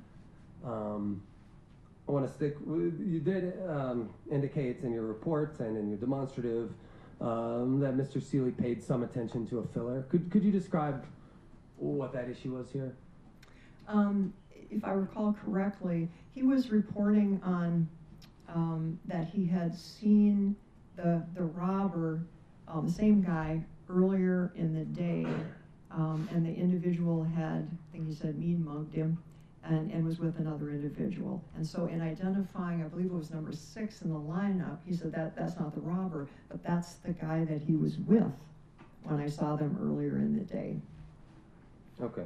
And as far as you know, is there any reason to believe that filler had any connection to Mr. Haynes? I don't believe there was, no. Okay. So what do you think would be the relevance of Mr. Seeley paying attention to a filler in that way? As we've talked about before, when a witness is willing to pick a filler and make an identification, that suggests that a witness is really motivated or pressured himself or by externally to try and make a choice and has unreliable memory. Okay. Now, in terms of other concerns, I think you already talked about the photo not matching. Could you comment on the note you made about an officer initiating a second lap? Sure. Using this sequential procedure, what scientists recommend is that the witness only see the lineup members once. So you go through that sequential procedure, they get one chance to look at a picture and make a decision. But when we brought this procedure to the field, and Hennepin County was one of the first, the police said, well, yeah, but if the witness asks to see the lineup again, we certainly want to show them the lineup again. So, okay, do that, but document it. The reason we worry about showing the lineup a second time, we refer to those as laps, an initial lap and then a second lap or a third lap, is because then just kind of by default this becomes a simultaneous lineup. That is, the witness can start to do comparison judgment, and they've seen all the pictures in the first time through, and now they get to go through, now that they've seen them all, then they can start thinking about, well, which one do I want to pick? And that can be dangerous, as I mentioned before. In the Hennepin County protocol, the idea was that a witness would be allowed to see extra laps of the lineup, but only if the witness initiated that. That if the witness said, "Could I see them again?" that would be appropriate. And then that would be documented. In this case, the officer who was delivering the lineup initiated that second lap. Say, "Do you want to see it? Do you want to see them again?" Yeah. Okay. And it is your understanding that Mr. Steblay made a more definitive identification in that second lap? Yes. And is that consistent with what you would expect based on your expertise? Yes. All right, I want to move to the fifth lineup procedure. So what was that lineup procedure? Now we're getting into the live lineup. Remember that both of these eyewitnesses had seen an old photo of Mr. Haynes in the photo array. Now they're moving to the live lineup, and they're going to see Mr. Haynes as he looked at that time, because it's live, along with 5 fillers. In this particular case, the lineup was conducted by the case detective, so it was not blind. There was just one suspect, Mr. Haynes, and he was selected by Mr. Steblay. Okay. And this, just for the record, this was on May 20th, 2004? Right. So this is 4 days after the crime. Okay. And you said that it was not conducted in a double-blind manner? Correct. Now, do you know if Mr. Steblay expressed any uncertainty about that selection at the time? It was not, his confidence was not documented. He later filed an affidavit that said he was not sure, but that was not documented by the police. Okay. And you said in preparing your report you reviewed Mr. Steebley's trial testimony? Yes. Do you recall if he testified to that on that point at trial? Yes, he said that he was not sure. Okay. But he had a hard time making that decision. Mm-hmm. Did you note any other concerns with this line of procedure? As I've already mentioned, this was a repeated identification, so it was repeated exposure. He's now seeing Mr. Haynes twice, the young photo and now the current. All the fillers have changed, so that's highly suggestive, and we don't know if that identification that he made was due to the exposure to Mr. Haynes' face day prior, or if it's scene of the crime. That's confounded. We just can't get any information from this particular result. Okay. And did you make any observations concerning the construction of the lineup? Yes. And we'll get into more details, but could you, Yeah. could you describe generally your concerns? As the policy requires, you're supposed to build the lineup around what the suspect looks like, and this was not the case here. Mr. Haynes definitely stood out, and the other lineup members did not particularly share those attributes. Okay. So we're gonna show you a portion of the live lineup video, and I ask you to comment on the various individuals who were chosen for this lineup.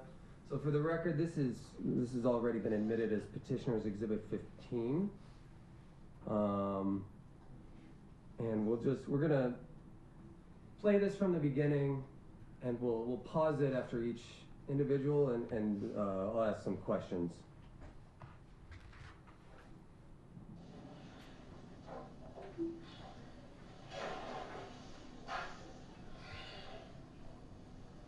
Stand right there.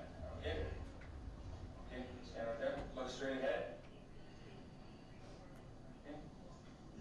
Turn to the right.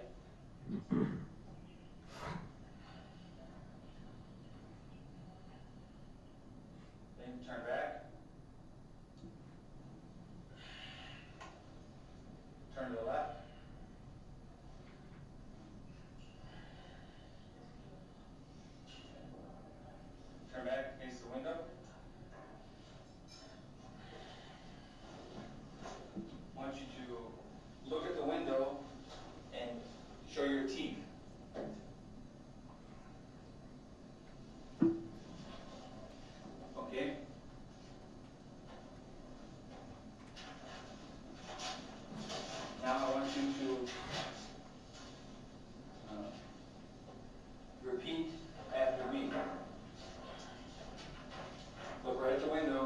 repeat after me.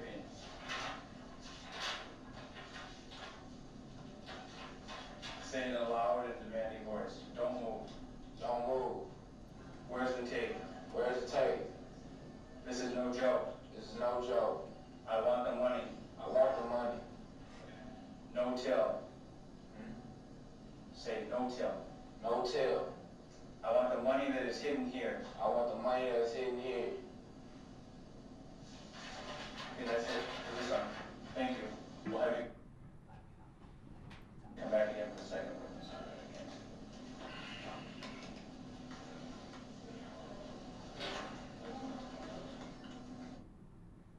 Okay, we're going to pause it there. What observations do you have concerning this first individual's fitness as a filler? Okay. If you, well, you'll see, I think number 4 is Mr. Haynes, and he has very long, thick hair. He's also very short in stature. And so that's what the lineup should be built around, right? Now, number 1 here, first of all, he came limping in. This is only 4 days after the crime event, and he's having a hard time walking. And so that singles him out, perhaps as not a very plausible suspect in itself, because the witnesses had described the perpetrator as moving, at least walking or moving quickly away. So that he's got some problems there. He also has a hairstyle that is braided, which is not what you're going to see on Mr. Haynes. Something else I can point out is there are these document bins on the wall behind where the lineup members are standing. So you begin to see, you can kind of judge their size, taller or shorter. This last one, if I recall correctly, his height was kind of, if you think of the upper edge of the bin where the papers stick out, he was a little bit shorter. Okay. Okay. Now that, in what we just watched, there was a point where he was asked to repeat some lines. Oh. Did his ability to repeat those lines have any relevance to your assessment of his fitness as a filler? That struck me in that he was asked to repeat those lines, and his reaction was kind of, huh? He didn't understand what he was asked to repeat, the word no till. He couldn't quite get that. And I thought, oh dear, that's pretty much a giveaway that this individual is not the perpetrator, is not the suspect. Okay. We're going to watch now the second individual in this lineup. Stand right over here, please. Stay right there. Look straight at the window. Turn to the right. Turn back. Turn to the left. Turn back. Look straight at the window and show your teeth. Okay. Now I want you to repeat after me. In a loud, demanding voice. Don't move. Repeat after me. In a loud, demanding voice. Young man, that's you. Repeat after me. Okay, say don't move. Don't move. Okay. Say it in a loud, demanding voice, okay? Don't move. Where's the tape? Where's the tape? This is no joke. No joke. I want the money. I want the money. No till. No till. I want the money hidden here. I want the money that is hidden here. Okay. That's all. You can go back. Thank you. You'll notice that he's a little taller, he's slim, he has a mustache. I think all of them have little mustaches. So he's a better fit, but again, his hair is relatively short, as you'll see the contrast once you see number 4. Okay. We're going to continue playing with the third participant in this lineup. Okay, number 3. Come on in. Stand right there. Straight ahead, the window.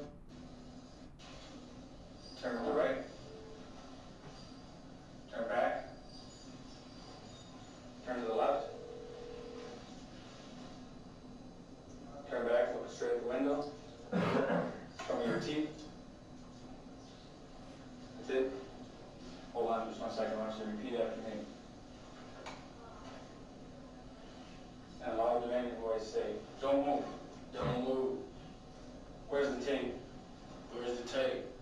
This is no joke. This is no joke. I want the money. I want the money. No till. Say no till. No till. I want money that is hidden here. I want the money that's hidden here. Okay, that's it. Thank you.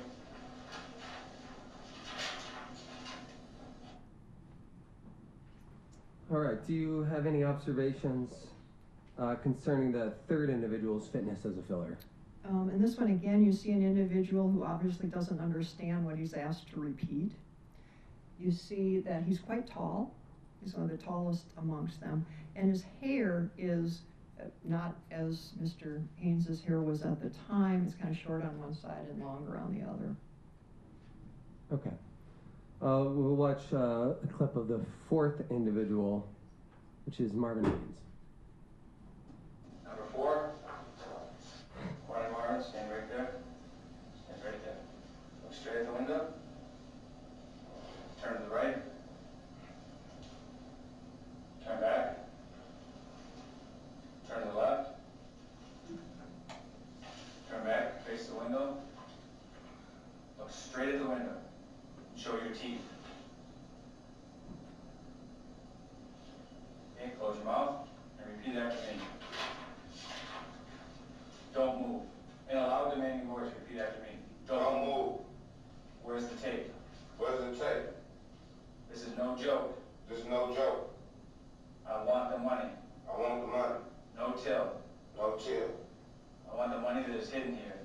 I want the money that's here and here.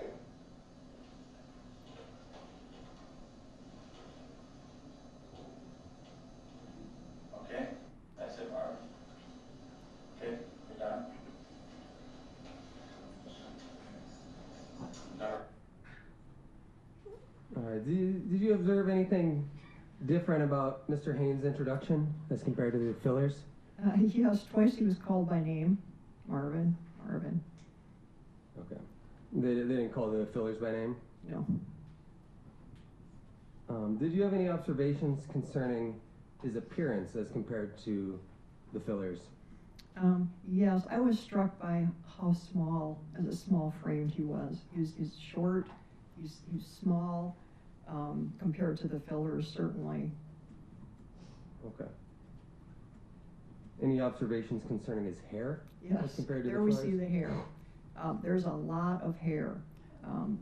Not, the other fillers had nothing like this. Okay.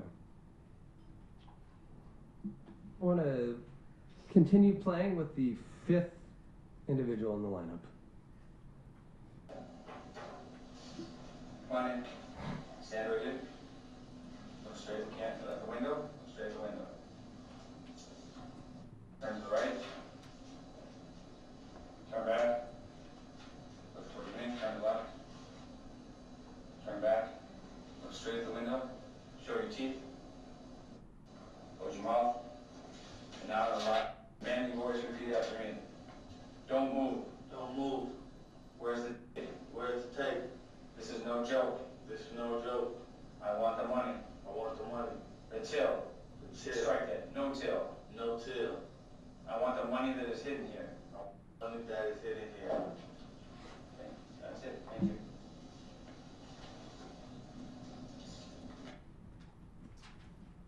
Dr. Steblay, do you have any observations concerning that fifth individual's fitness as a filler? I think by now you can recognize that his haircut was not like Mr. Haynes's haircut. Otherwise, height-wise, he was taller. Not the tallest one of the group, but he was taller. Okay. So we have one more here. We're going to show the sixth individual from the lineup. Number 6. Come on in. Stand right here, please. Look straight at the window. Turn to the right. Turn back. Turn to your left. Turn back. Look straight at the window. Show your teeth. repeat after me in a demanding voice. Don't move. Don't move. Where's the tape? Where's the tape? This is no joke. This is no joke. I want the money. The money. No till. No tip. I want the money that is hidden here. I want the money that is hidden here. That's it. Thank you. Okay, is it your understanding that that concludes Mr. Seeley's portion of the live lineup proceeding? Yes. Okay. And do you have any observations concerning that last individual's fitness as a filler? Well, it's closer in terms of height and size, but again, the hair is so far different. Okay. So we're going to go back to your demonstrative. And council would, since it's noon, is it okay to break for lunch here and then we'll come back and pick this up? Whatever your honor would prefer. I think since we had an early break, so my court reporter can rest her hands a little bit. And I'll remind you that you are still under oath from earlier, Yes. and we'll resume questioning by Mr. Markar.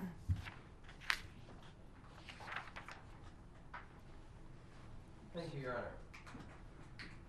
Dr. Steblay, we're going to pick up where we left off.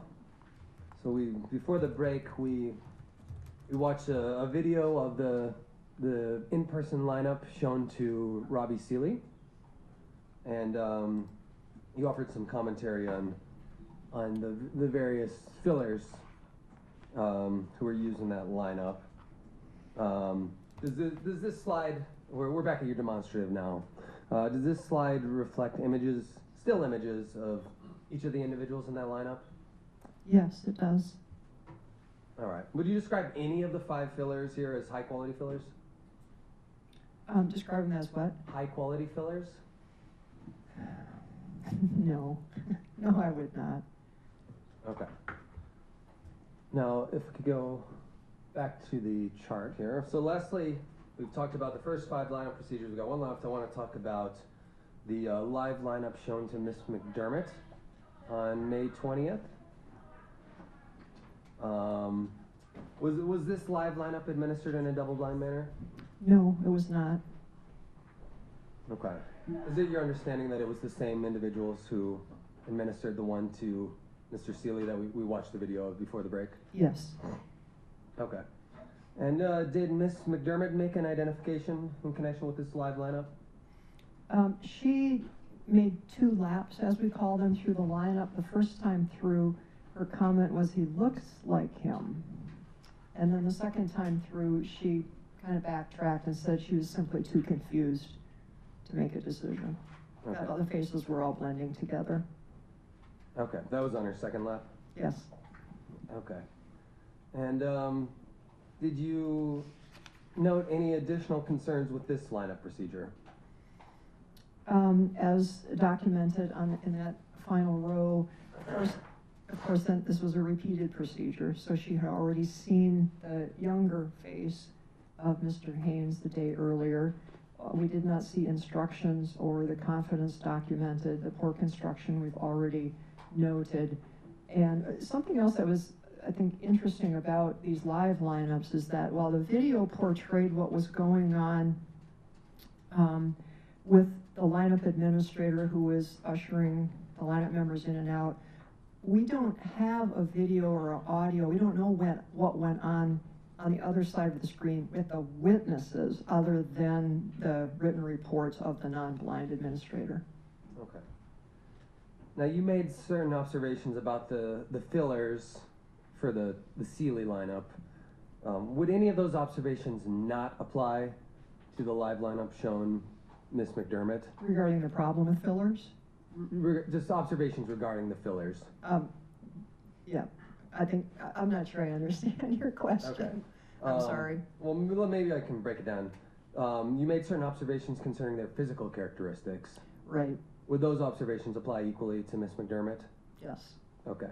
You also made some observations about some of the, I guess, auditory content, things that they said. Would those apply equally to Miss McDermott, or were there some differences there? When the lineup was subsequently shown to Ms. McDermott, they did clean up a little bit in that the lineup administrator stopped calling him Marvin, so there was no naming him as Marvin when he came in, yes. Okay, and I believe you noted that a couple of the fillers stumbled a bit over their lines. Was that also fixed in the Right, when the it was shown second to time Mr. through. Dermott? I'm sorry. Sorry, be sure to give me a chance to answer so the court reporter doesn't get mad at us. Well, it's really me. She's very low key. She will not get upset. I'll just see her hands on ice later. So slow down. We're not in a Should I race. Should I repeat the question? Let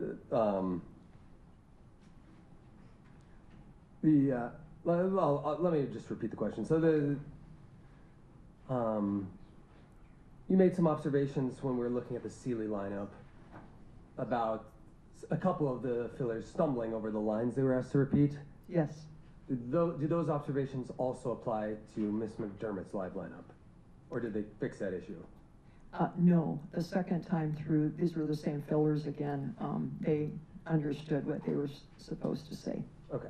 They did not stumble. Okay.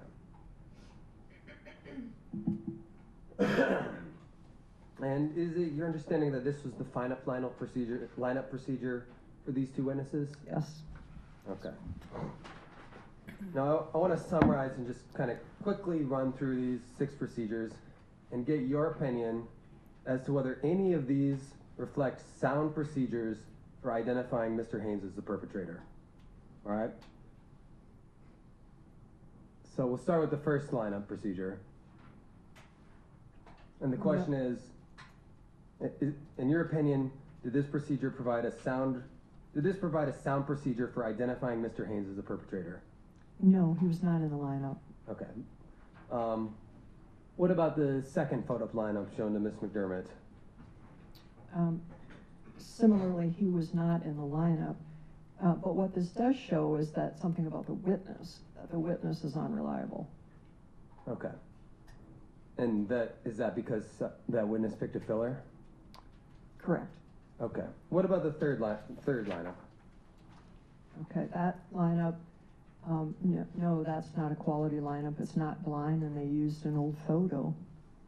Okay. And is the number of suspects relevant to your opinion as well? Yes, 2 suspects is a violation of policy as well as the lack of instructions and confidence documented. Okay. How about the fourth procedure? That was the photo lineup shown to Mr. Seeley. Does that, in your opinion, reflect a sound procedure for identifying Mr. Haynes as the perpetrator? No. Why not? Once again, they used an old photo that did not match the description of Mr. Haynes. There were 2 suspects in the lineup. Okay. Now moving to the fifth procedure, which was the video lineup, or I'm sorry, the live lineup shown to Mr. Seeley. Did that reflect a sound procedure, in your opinion, for identifying Mr. Haynes as a perpetrator? No. Why not? By definition, it's repeated exposure lineup, so scientists say that's just unreliable immediately. But also, it was not blind. Okay. And then there were limitations regarding no instructions, no confidence documented, and the poor construction of the lineup, so no. Okay. Same question for number 6, the live lineup shown to Ms. McDermott. A similar answer is that, again, this was a repeated exposure, so by definition, we can't judge it reliable, but it was also not blind. The instructions confidence were not documented. There was poor lineup construction. No, that's a poor lineup procedure. Okay. So to summarize, is it your opinion that none of these procedures reflect a sound basis for identifying Mr. Haynes as the perpetrator? Yes, that's my opinion. Thank you. All right, I want to move on to examine a few estimator variables that you discuss in your report. And we covered this before, but could you just remind the court what we mean when we talk about estimator variables? We were talking about variables that have an influence on witness memory. Perpetrator at the flower shop, leading up to and during the commission of the crime. Is weapon focus effect relevant to assessing her ability to encode a strong memory of the perpetrator's face? Yes, it's an interesting scenario in that she spent some time with the perpetrator, some matter of minutes, we don't know exactly how long, interacting with the perpetrator, excuse me, while he was a customer. As soon as he pulled the gun and put it in her face, then that would have become a factor for weapon focus, yes. Okay. And what do we mean when we refer to weapon focus effect? Early research and on through decades has demonstrated that humans can only pay attention to certain things at one time. And so for the purposes of identification, we need to find out how much time the witness spent with eyes on the face of the perpetrator. And what the research has shown is that if there's a gun present, that tends to draw the attention of the witness away from the face and everything else and to the gun, because it's threatening, it's scary. And so research shows that witnesses who in fact have experienced the gun versus no gun, all other things being equal, will be less likely to correctly identify the perpetrator. They just didn't spend as much time looking at him. Okay. And how would that factor apply in this case, as you understand it? In this case, the point at which the gun came out would have been the point at which the witness's attention was drawn to the gun. And she described the gun pretty well. She was looking at the gun. Okay. Now, what role does stress play in affecting the witness's ability to encode a face? We know that it would have been difficult for her to encode much more than she had seen prior during that unstressful interaction with the customer. Okay. What's meant by cross-race effect in the context of eyewitness identifications? The cross-race effect is a phenomenon in which when the witness and the perpetrator are of different races or ethnic groups compared to same race or ethnic groups, witnesses have a tougher time identifying that person. It seems to be just a function of kind of a natural inclination that within our own racial or ethnic group, we tend to be able to detect how, differences in facial features that allow us to tell one person different from another and to zoom in on those. We're not so good at that, cross-race. And so so when there's a cross-race crime, it plays out quite possibly at the time that the witness gives a description, but even more so at the time that the witness attempts an identification. Okay. So I want to bring you back to the binder that's in front of you, and specifically to your report, which was under tab 2.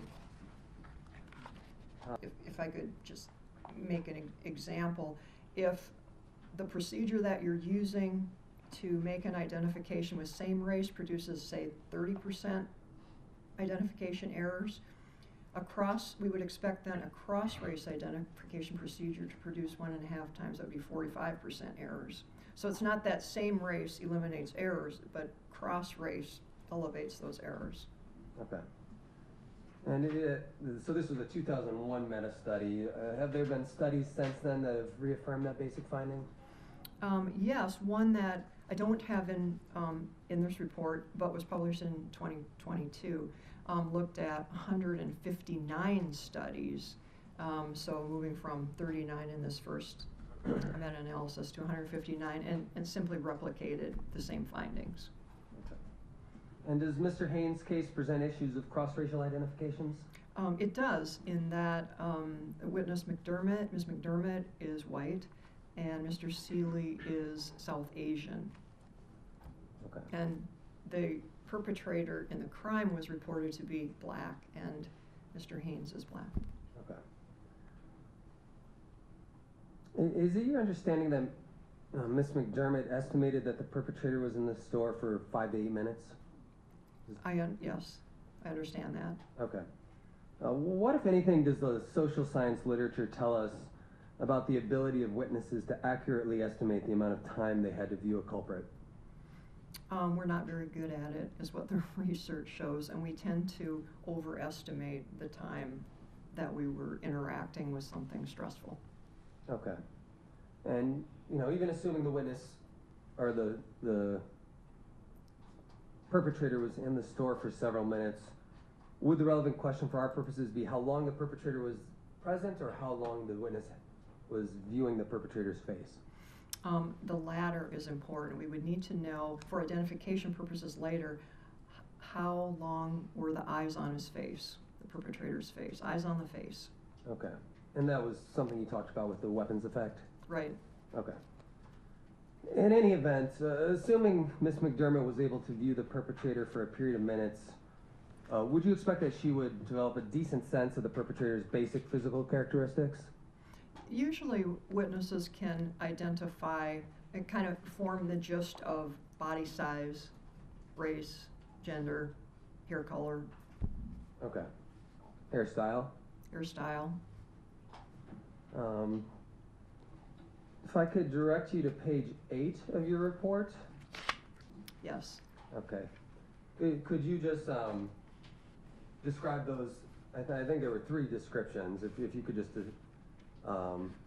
explain how she described the perpetrator. Okay. The 911 call from witness McDermott described a black male shooter, early 20s, thin, 5'10" or 5'11" tall, 180 pounds, wearing a gray hoodie. At the scene, which was very shortly thereafter, her description was black male, 22 years old, dark complected, short cropped hair, wearing a gray hooded sweatshirt. And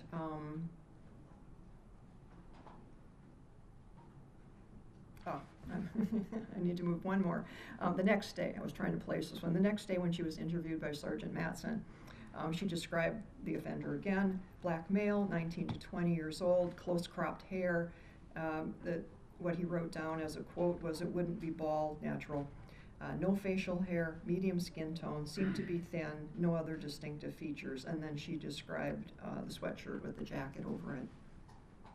Okay. Now, did Ms. McDermott describe the perpetrator's speech? Yes, she said that the offender had a distinctive speech. The quote that I read in the officer's report was, quote, "Not a hip-hop type speaking, he spoke with clarity," end of quote. The officer asked as if he had education, and she responded, absolutely. Okay.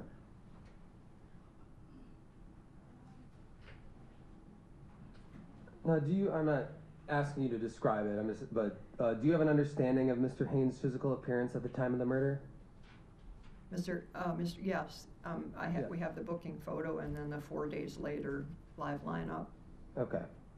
And I was going to ask, is that understanding based on Mr. Haynes' mugshot from his arrest on May 19th, 2004? Yes. Okay. So that'd be 3 days after the murder? Yes. All right. Now, if you could go to tab 9 of your binder, this is what's been introduced already as petitioner's exhibit. Yes, it is. Okay. And does this document reflect various physical characteristics of Mr. Haynes at the time? Yes. Okay. And is it dated May 19th, 2004? Yes, it is. Okay, so I want to go back to your demonstrative, if we might.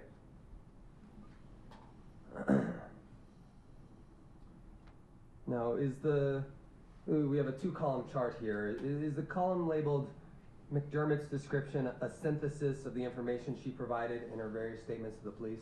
Yes. And those were the statements you were describing just a minute ago? Yes. Okay. And is the column labeled Marvin Haynes based on the information taken from the mugshot we just viewed in Petitioner's Exhibit 24? Yes. Okay. Could you please describe how Mr. Haynes at this time compared to Ms. McDermott's descriptions?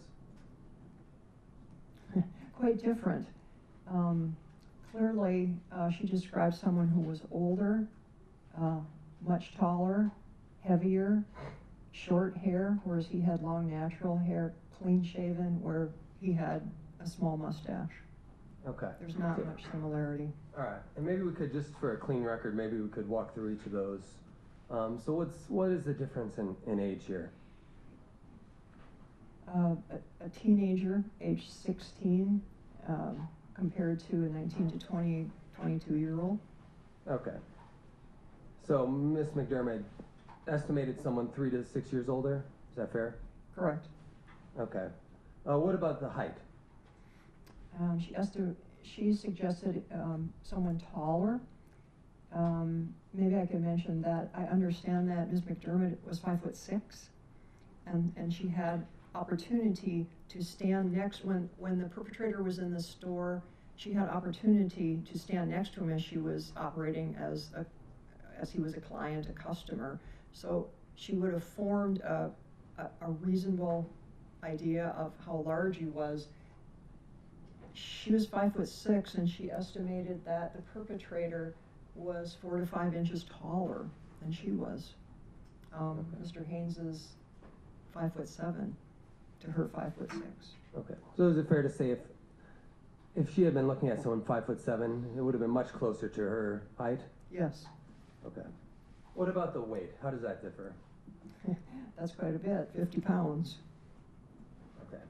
So Mr. Haynes, what was his weight at the time? 130. And what did Miss McDermott just estimate? 180. Okay.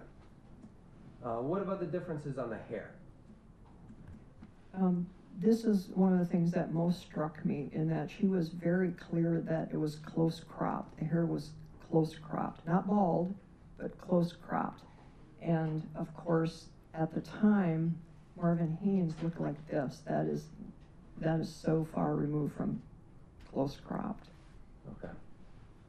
And lastly, what about facial hair? Again, you can see that there's a slight mustache on Mr. Haynes in that photo. She described him as clean shaved, and she was close to the man. Okay.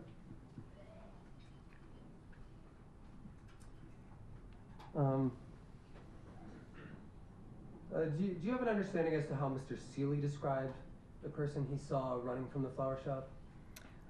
It was a much more sparse description, slender, that is thin. He described the hair as a natural with a fade. Yeah. Now, how does that description compare to what we know about Mr. Haynes at the time? Certainly the haircut doesn't fit right. The slim would, but that's about it. Okay. Now, we touched on this briefly before, but did the police officers use the mugshot we were just looking at when they did photo lineups for the two witnesses here? No, they did not. They used an old one. Okay. That was the one that was about 2 years old? Yes. Where he had short hair? Yes. Okay.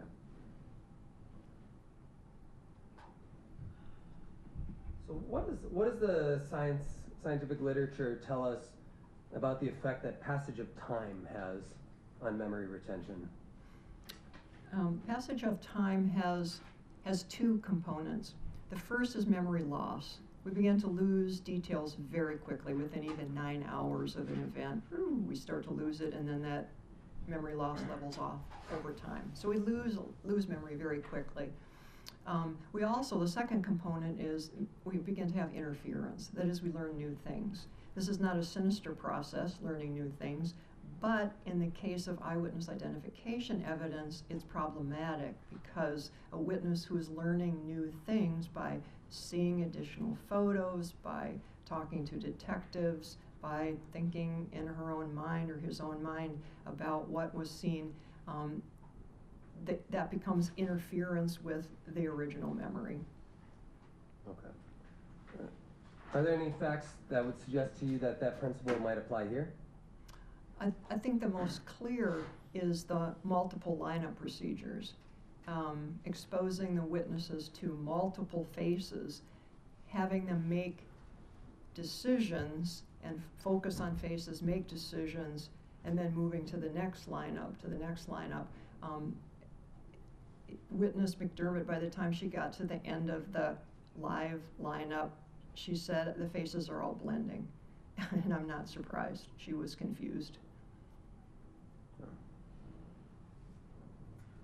What does the science say about the effect that the passage of time has on the relationship between a witness's stated confidence level and the accuracy of the identifications? As we talked about before, confidence stated right initially, like at the time of the identification, is more to be trusted, because over time, the kinds of factors that that produce changes in confidence, like confirmation from a police officer, confirmation from another witness, new knowledge from the media or from friends or whatever, all of those factors can influence confidence to make the witness more confident, but they don't make the witness more accurate. Now, earlier you laid out the basic timeline of the line of procedures. So this is a fresher. Crime occurs May 16th. So how is this 3 to 4 day interval relevant to your analysis of the witness's identifications in this case? 3 to 4 days is not a long time, but it's a long time to retain the face for memory of a person seen only briefly. And then, so memory loss is likely, that face will fade if it was even encoded very well to begin with.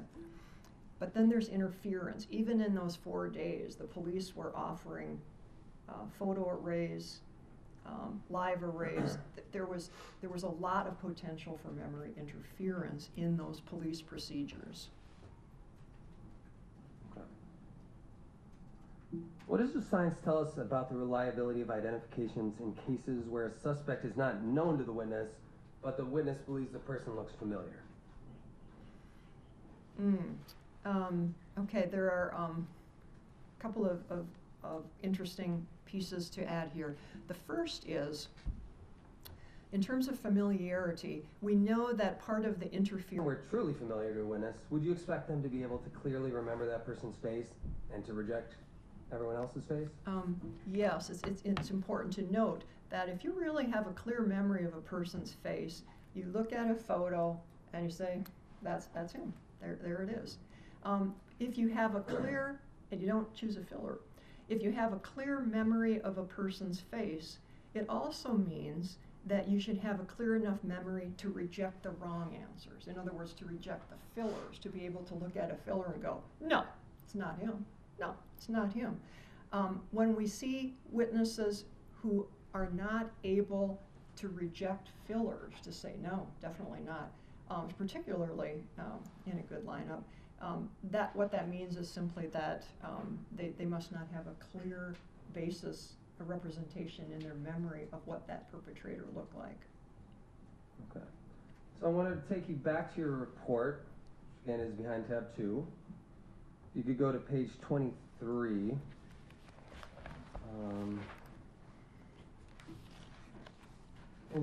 Under the sixth item here, page 23 and 24, you talk about various confounds in the issue of exposing a suspect to a witness more than once. And I know this is we've talked about this a bit over the course of the day, but could you just describe these specific confounds as it relates to this double exposure issue? Certainly. I list 4 there that are based on the work that I did with Dr. Dysart and published in 2017. Various concerns present themselves as it relates to the in-person lineups in this case? All those confounds would be worrisome, yes. Okay. Finally, back to your demonstrative here. We have 2 images on the screen with the heading, 2 individuals identified by witness McDermott. Does the slide on the left reflect Max Bolden? Yes. Or the image on the left, I should say. Yes. And was that the filler that Miss McDermott selected with 75 to 80% confidence? Yes. In one of the photo lineups she was shown? Yes. Okay. And is the individual on the right Marvin Haynes, as he appeared 3 days after the shooting? Yes. Okay. And why did you indicate unclear confidence level? Just. This is witness McDermott. This was how she saw Marvin Haynes at the time of the live lineup, and she was unable to really make an identification. This was when she said that the faces were blended, she was confused under such trauma. Okay. What's your opinion concerning the reliability of identifications in which a single witness could identify both of these individuals as the perpetrator? I think this speaks to the issue of reliability, or unreliability on the point of this witness, is that she will identify two, to my mind, very different looking young men with some level of confidence suggests an unreliable witness. Okay. Dr. Steblay, you've spent a career researching, writing, teaching, and training on issues of eyewitness identifications. Based on that experience and all the issues you illuminated in your testimony today, where do you assess this case to fall on the continuum of low risk to high risk of a misidentification? Good question. And the way I would put it is to use exactly that continuum, that eyewitness science tells us that there are certain risk factors for identification error. Individually and cumulatively, they can elevate the likelihood of an identification error. And so on that continuum of presence of risk factors that present low risk of misidentification to the other end, which is high level of risk that would produce identification error, I would put these lineups way on the extreme high end. These are very poor lineups, and the elements are such that this suggests high risk for identification error, extremely high risk. Thank you. No further questions. Good afternoon. Good afternoon. Thanks for being here. I should mention, I don't hear very well, so if you could speak up, that would help. No Thank problem. you. Thank you for being here. Had the microphone a little bit too far away. Sorry about that. Doctor, how much are you being compensated for all of the work that you've done in this case? And that includes your testimony here today, reviewing all the materials that you were describing before, and then completing that 42-page report. My charge is $250 an hour for any case-related task. Approximately how many hours would you estimate? I'm not going to hold you to it, but estimate you have put into this particular case. There were two segments of this case. The first was back when I wrote the report and all this, and I looked this up, and I think the amount that I was paid for all that work at the time a year ago was about $6,000. Now, this is something separate and will include, watching the clock, probably 10 to 20 hours. I haven't counted it up. Sure, no, that's helpful. Thank you. Earlier in your testimony, I believe you made a reference to the strengths and limitations of things like the laboratory studies, of the field work, and the meta-analyses. Yes. I'm curious for you to describe the limitations of each of those three things, the lab studies, the field work, and the meta-analyses. What are the limitations? Let's start with the laboratory studies. Okay. The laboratory studies, typically the limitations. Laboratory studies typically involve university students, sometimes citizens, but bottom line is often they know they're participating in a study. And so we have to take precaution when we interpret our results to recognize that for many of these participant witnesses, they know this is an artificial situation, and therefore, again, we have to realize that, well, perhaps we have to look at the field to find out, again, if witnesses really behave like this, if these principles hold in the field. Sure, that makes sense. Let's turn to the field work then. What would you consider to be the limitations of the field work you've conducted? The primary limitation of the field work is that we don't know ground truth. That is, as I mentioned earlier, if you're dealing with real investigations, real crimes, suspect identifications may be correct or incorrect, and we don't know. non-identifications, that is when a witness says, I don't know, I'm not going to choose. That may be a correct decision or it may be a wrong decision, we don't know. We do know, however, ground truth with fillers. If the witness identifies a filler, we know that's wrong. And then turning to the last one, meta-analyses. What would you consider to be the limitations of that particular product?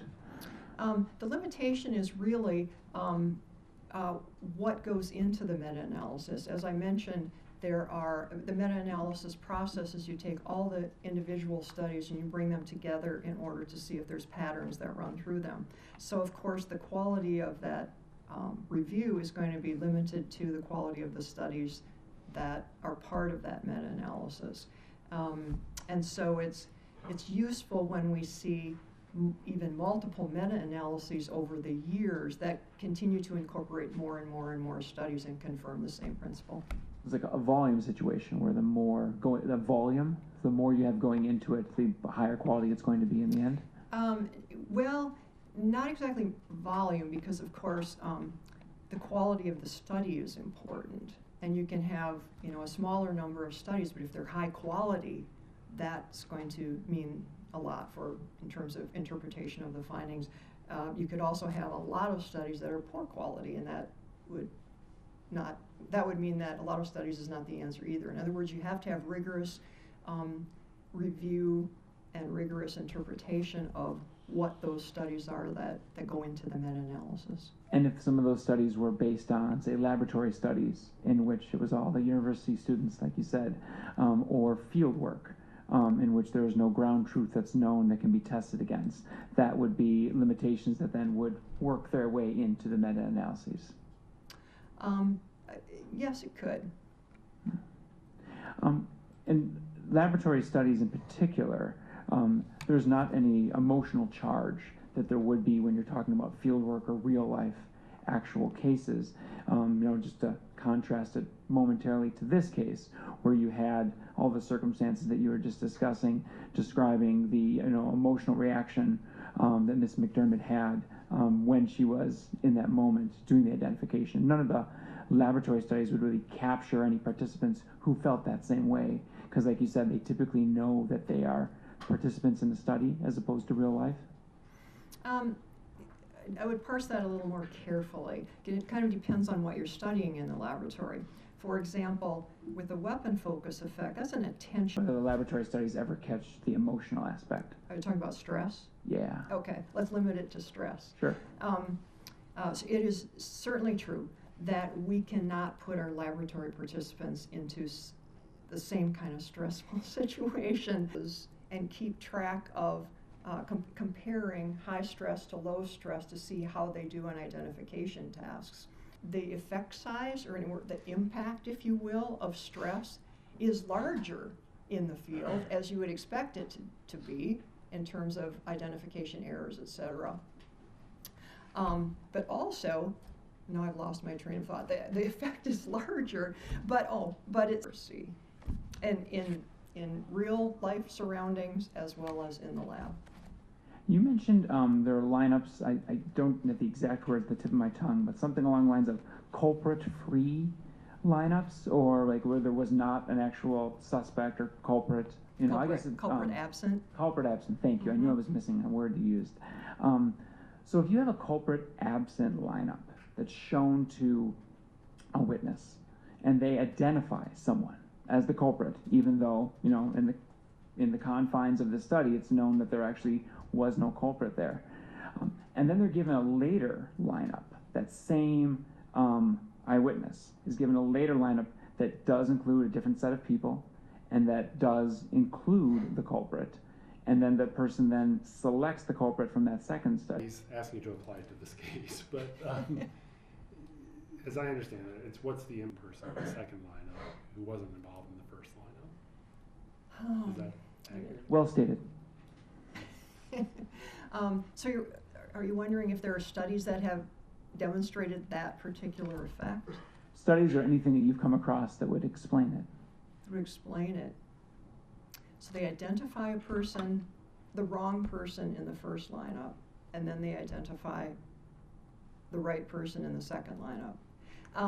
I can't. with all due respect, I think the question was different than that. It's not a right or wrong. You see, different is how I phrased it originally, which I think is what Judge Cook is commenting on. But I think you understood the general premise of it. So 2 studies, okay.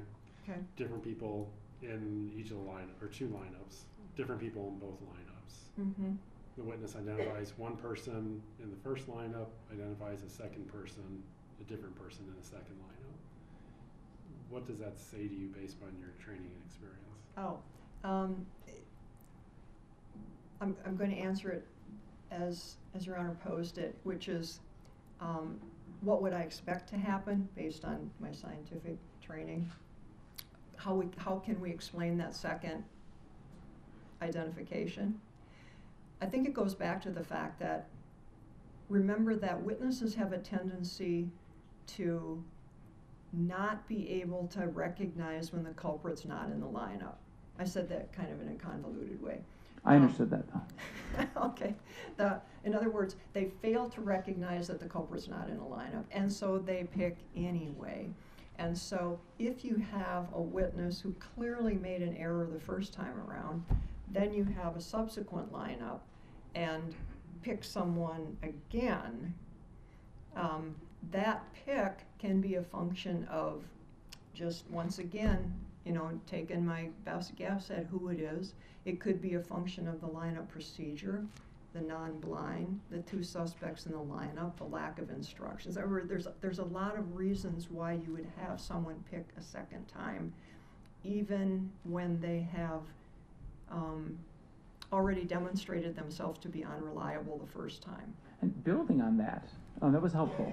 Building on that, so if there was a law enforcement investigation and there were 6 individuals that were put into that initial photo array, and ultimately, if we know the ground truth here, none of those 6 individuals were the culprit, and that 6-person photo array was shown to the witness, and the witness, like you were just explaining, might feel forced or pressured to choose someone, just assuming that the culprit has to be here. But we know, running from our 10,000-foot view, that the culprit actually isn't. In that situation, is it your opinion that witness could ever be asked to look at anything again, or because they've been shown that initial 6-photo array of people who are not the culprit, they're forever tainted from looking at someone who could be involved in the case based on later information law enforcement might learn? I think what you have in that first lineup, regardless of who's in the lineup, is you have a witness who's picked a known innocent person. That's kind of the end of the story. That's an unreliable witness, and that person is should be tainted for subsequent lineups. So they are just worthless then as an eyewitness, in your opinion? Well, they've already been shown to be motivated to pick and to have such faulty memory and a lack of ability to reject someone who's wrong. So you wouldn't want to expose a suspect, a new suspect, an additional suspect, to that level of unreliability. What happens if the witness in their initial pick of that first 6-person photo array painted in grays as opposed to black and white? They said they were, thought it could be, or were 40% confident, or were 75% confident, but weren't, say, with 100% certainty that is who the person was. Does that change your answer, or still initially saying it could be him, or I'm 40% confident, or I'm 75% confident? Does that still taint them permanently as a witness? Probably 2 responses to that. I think it does in the sense of, again, they've been unable to reject that person. And if you have a clear memory of the perpetrator in mind, you should be able to say, that one's not him. The second part of that answer is part of the reason why we recommend videotaping, audio taping, whatever, because the witness could provide some information, useful information about the reasons for that decision. For example, the witness might say, well, if I really thought he had a pierced ear. And this guy doesn't, so he looks just like him, but there was no pierced ear. Okay, and that's why my confidence is low. Subsequently, the investigation could find out that he really does have a pierced ear, but it didn't show up on the photo or something. So you need to have more information. This hypothetical is really spinning wild, but the idea being, I think your example is too simple to answer. It's complex, and again gets back to the lack of reliability of a witness who would choose or focus on an innocent person rather than reject him. Is it ever acceptable to you to have more than one potential suspect featured in a photo array or a live lineup? Some jurisdictions allow putting 2 or more suspects in a lineup, but they increase the size of the lineup accordingly. So they have 2 suspects and they have 12 people in the lineup. That's not a good idea, and that's why even though it seems logical, that's not a good idea, and that's why the recommendation of the 2020 white paper is 1 suspect, 5 fillers. You could have more fillers, but you shouldn't have more than 1 suspect. And part of the reason is that it's really, as we've seen in this case, it's really hard to find good fillers, fair, good fillers. It's hard to construct a fair lineup. And if you think you're being fair by adding more lineup members to justify 2 suspects in the lineup, that means you got to be very sure that all those fillers are viable, they're plausible. What happens, different than the facts in this particular case, but what happens if it was some sort of mob assault on a single victim? And so there's a group of 5 or 6 people who are all attacking the one victim. And law enforcement investigation determines that it was gang related. And the reason that assault happened was because the one victim belonged to one gang and the group of others likely belonged to a different rival gang.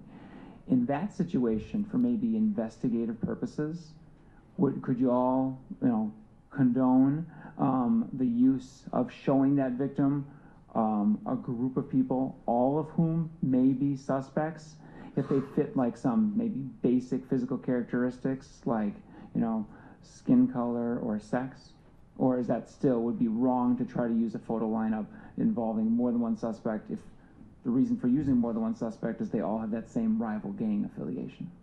You've asked a number of different questions. I was ready to say no, and then you kept going. So the part where I was going to say, I think you said, is that acceptable? No. All suspect lineups are never acceptable. Multiple suspect lineups are never acceptable? I just want to make sure I heard what you said. You described an all suspect lineup. Everybody's a suspect. Mm-hmm. Or going to do the example you just gave before, if the law enforcement was going to try something like that in this hypothetical, increasing the numbers. Doctor, I was just hoping for you to point out to me. This was in the binder. It's the same thing. I just have a copy as well. It's it's number 9. This is the mugshot of Mr. Haynes from May of 2004. Can you point out where you see, because you commented there's a mustache. I'm having difficulty seeing it in this photo. I understand where the word is. How about the photo? Oh, it is hard to see. It looks like, merely a shadow, if anything. Yes. Yeah. So it looks no different than really clean shaven given the quality of this photo image. Well, I don't know clean shaven, but he had a mustache, so. And how do you know he had a mustache? Because it says so. Okay. Okay. Thank you.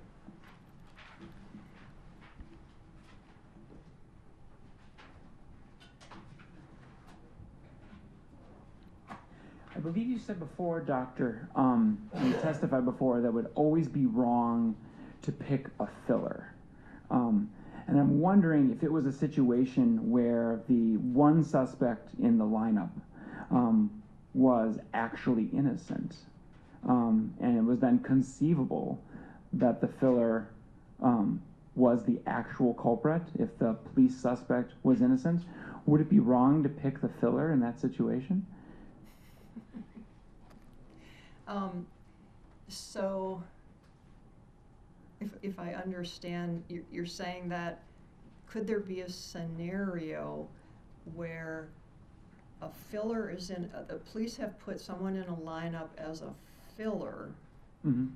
assuming he's a known innocent, and That assumption was wrong. and oddly enough, it turns out he was the guilty person. That could happen. You mentioned the Hennepin County Protocol, which I believe, correct me if I'm mistaken, that was what was outlined in that article that you co-authored with Senator Klobuchar and Judge Caligiuri, right? Yes. That's summarized there. And I believe when you were discussing with Mr. Marquardt the lineups that were done in this particular case, there were a couple of times, I can't remember exactly when they were, but you said that what happened in this case back in May of 2004 violated the Hennepin County protocols. Yes. And those Hennepin County protocols were not in place on a county-wide basis until the completion of that pilot program, because that's why it was a pilot program. It was not every single case. Yes. And so, and that pilot program did not, the data for that pilot program did not finish being gathered, I think, according to that article, until November of 2004. Does that sound right? Correct. So were those protocols in place in a way that affected every single investigation 6 months before the data was finished being brought? Or were the protocols not yet in place because the pilot program was not done yet? The protocols describe what the police officers were trained to do during that 1 year pilot program. All police and officers? That's what's described in the article. All police officers? It was limited to felony cases in Minneapolis. Okay. So any police officer who has the possibility of investigating a felony? Yes, that's what I understood. Including why the photos were chosen that were chosen and why the lineups were administered in the way that they were administered? I read the trial transcript, but I'm not sure. I don't recall that. I would have to refresh my memory about that.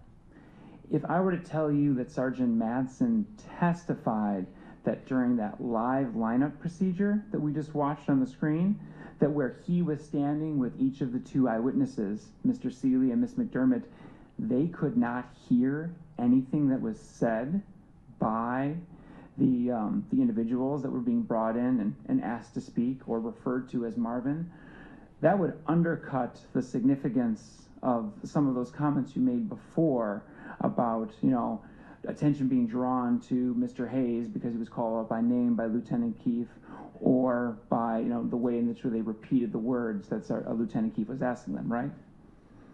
If that's true, that there was no sound, yes.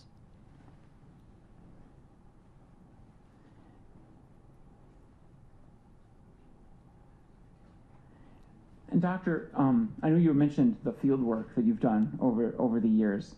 Have you ever, as part of that field work, personally assembled the photos for a lineup, or personally selected the people to participate in a live person lineup?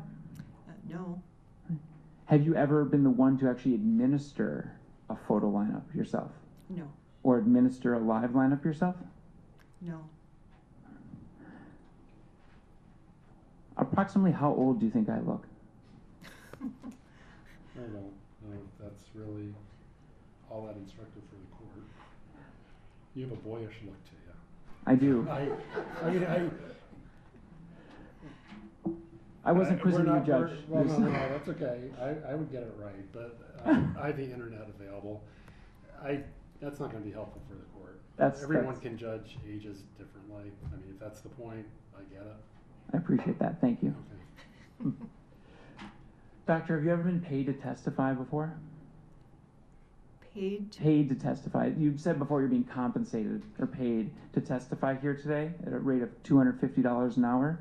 Has that ever happened previously in your long career?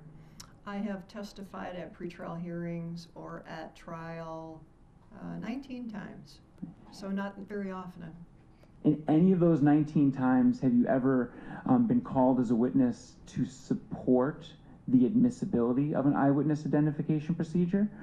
Or is it more similar to today where you've been called by the party that would like the eyewitness identification procedure to be suppressed? I have been hired by individuals by attorneys, usually defense attorneys, to evaluate the quality of identification procedures. In some cases, those identification procedures I judge to be of high quality.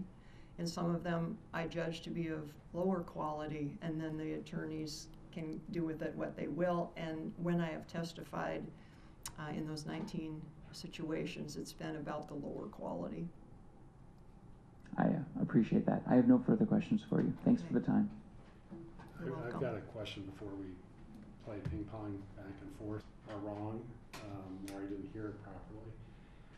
When, based on the science, when police are assembling a photo lineup or an in-person live lineup, do you feel that they should be working as kind of the baseline of the description of the culprit by the witness, or if they have a suspect, working around the characteristics of the suspect that they have? Yes, that's a good question. It's one addressed in the 2020 white paper, of which we've talked so often about. And the recommendation is what's called more or less a hybrid approach, which is you start with the description that the witness has given of the perpetrator. Because when the witness comes to the lineup, the witness is going to expect those characteristics to exist, and if only the suspect possesses them, then that's a biased lineup. Okay, so you have to make sure that everyone in the lineup meets that description. You also have to make sure that the suspect does not stand out for any other reason, clothing or quality of the photo or something like that.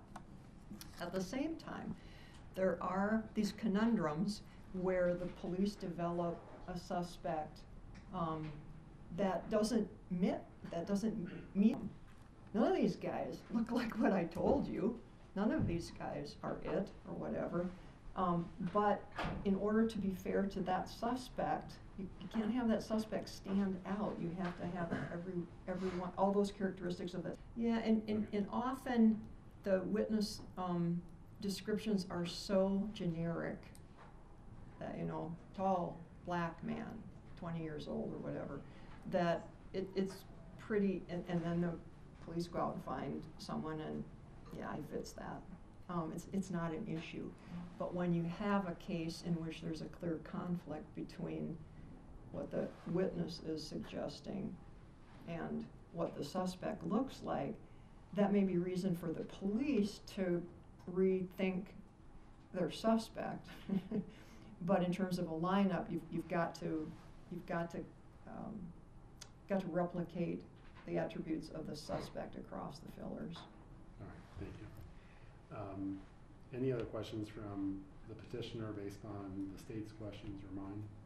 Just a few points on redirect, Your Honor, if I might. Sure. Dr. Steblay. No, there was a comment about in which she switched kind of from the word hat to hoodie, as I recall, but so it wasn't clear what she was describing. But what was clear is she was consistent in describing close cropped hair. Okay. And after she said hat, hood, in that 911 call, did she ever mention a hat again? No. Okay. Did she mention a hood again? Not being worn. Well, wait, I think she said as he ran away, the hood was up. Okay. If I'm recalling correctly. Okay. And was that in her Q&A interview with the police on May 17th, 2004? You recall? I don't recall. I'd have to check. Okay. Would it help refresh your recollection if you had a chance to look at that report? Yeah. Yes, please. Permission to approach, Your Honor? Certainly. What's your recollection as to... Yes, it does. Thank you. Okay. Now, how did Ms. McDermott describe the position of the hood while the perpetrator was in the shop? It was down. Okay. Inference being his head was exposed? Correct. Okay. And how did she describe the hood as he was running away down the alley? That it was up. Okay. Why, in a live lineup, they sometimes have the participants speak lines? What's the purpose of that? In some situations, the hope is that the witness will recognize the voice if the lineup member of the perpetrator, if the lineup members speak the same language that was spoken at the time of the crime. Okay. Would that strike you as kind of an odd procedure if the witnesses couldn't hear the participants? Yes. Okay. No further questions. Anything else from the state? Briefly, Your Honor. Okay. It's got all the various exhibits that we've been discussing in this case, and I'm showing you tab 18. And tab 18 is titled, as you'll see here, 911 call. Okay. I want to go to page 2 of tab 18, and I want to show you where it says caller 2, right there next to my finger. Yes. Can you read those 3 lines? Okay. May I get a little closer? Of course, of course. Thank you. Caller 2. One guy, he is an African American, about 22, and he's real dark. He had a hat, he had a hooded sweatshirt, and he ran down the alley behind the shop. Oh, please hurry up. Thank you. Is there any reference to the hair in that initial description? No. No further questions. Mhm.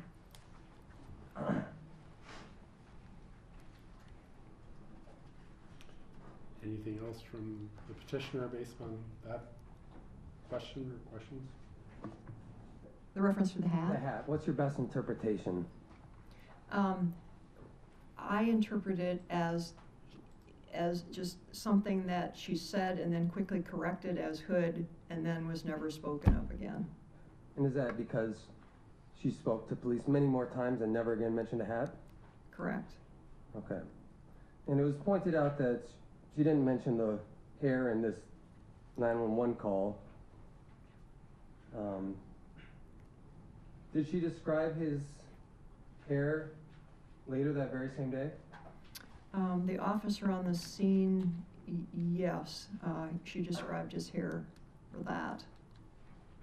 I would need to look at the exhibit to remember exactly, but I believe she talked about the close cropped hair at that point.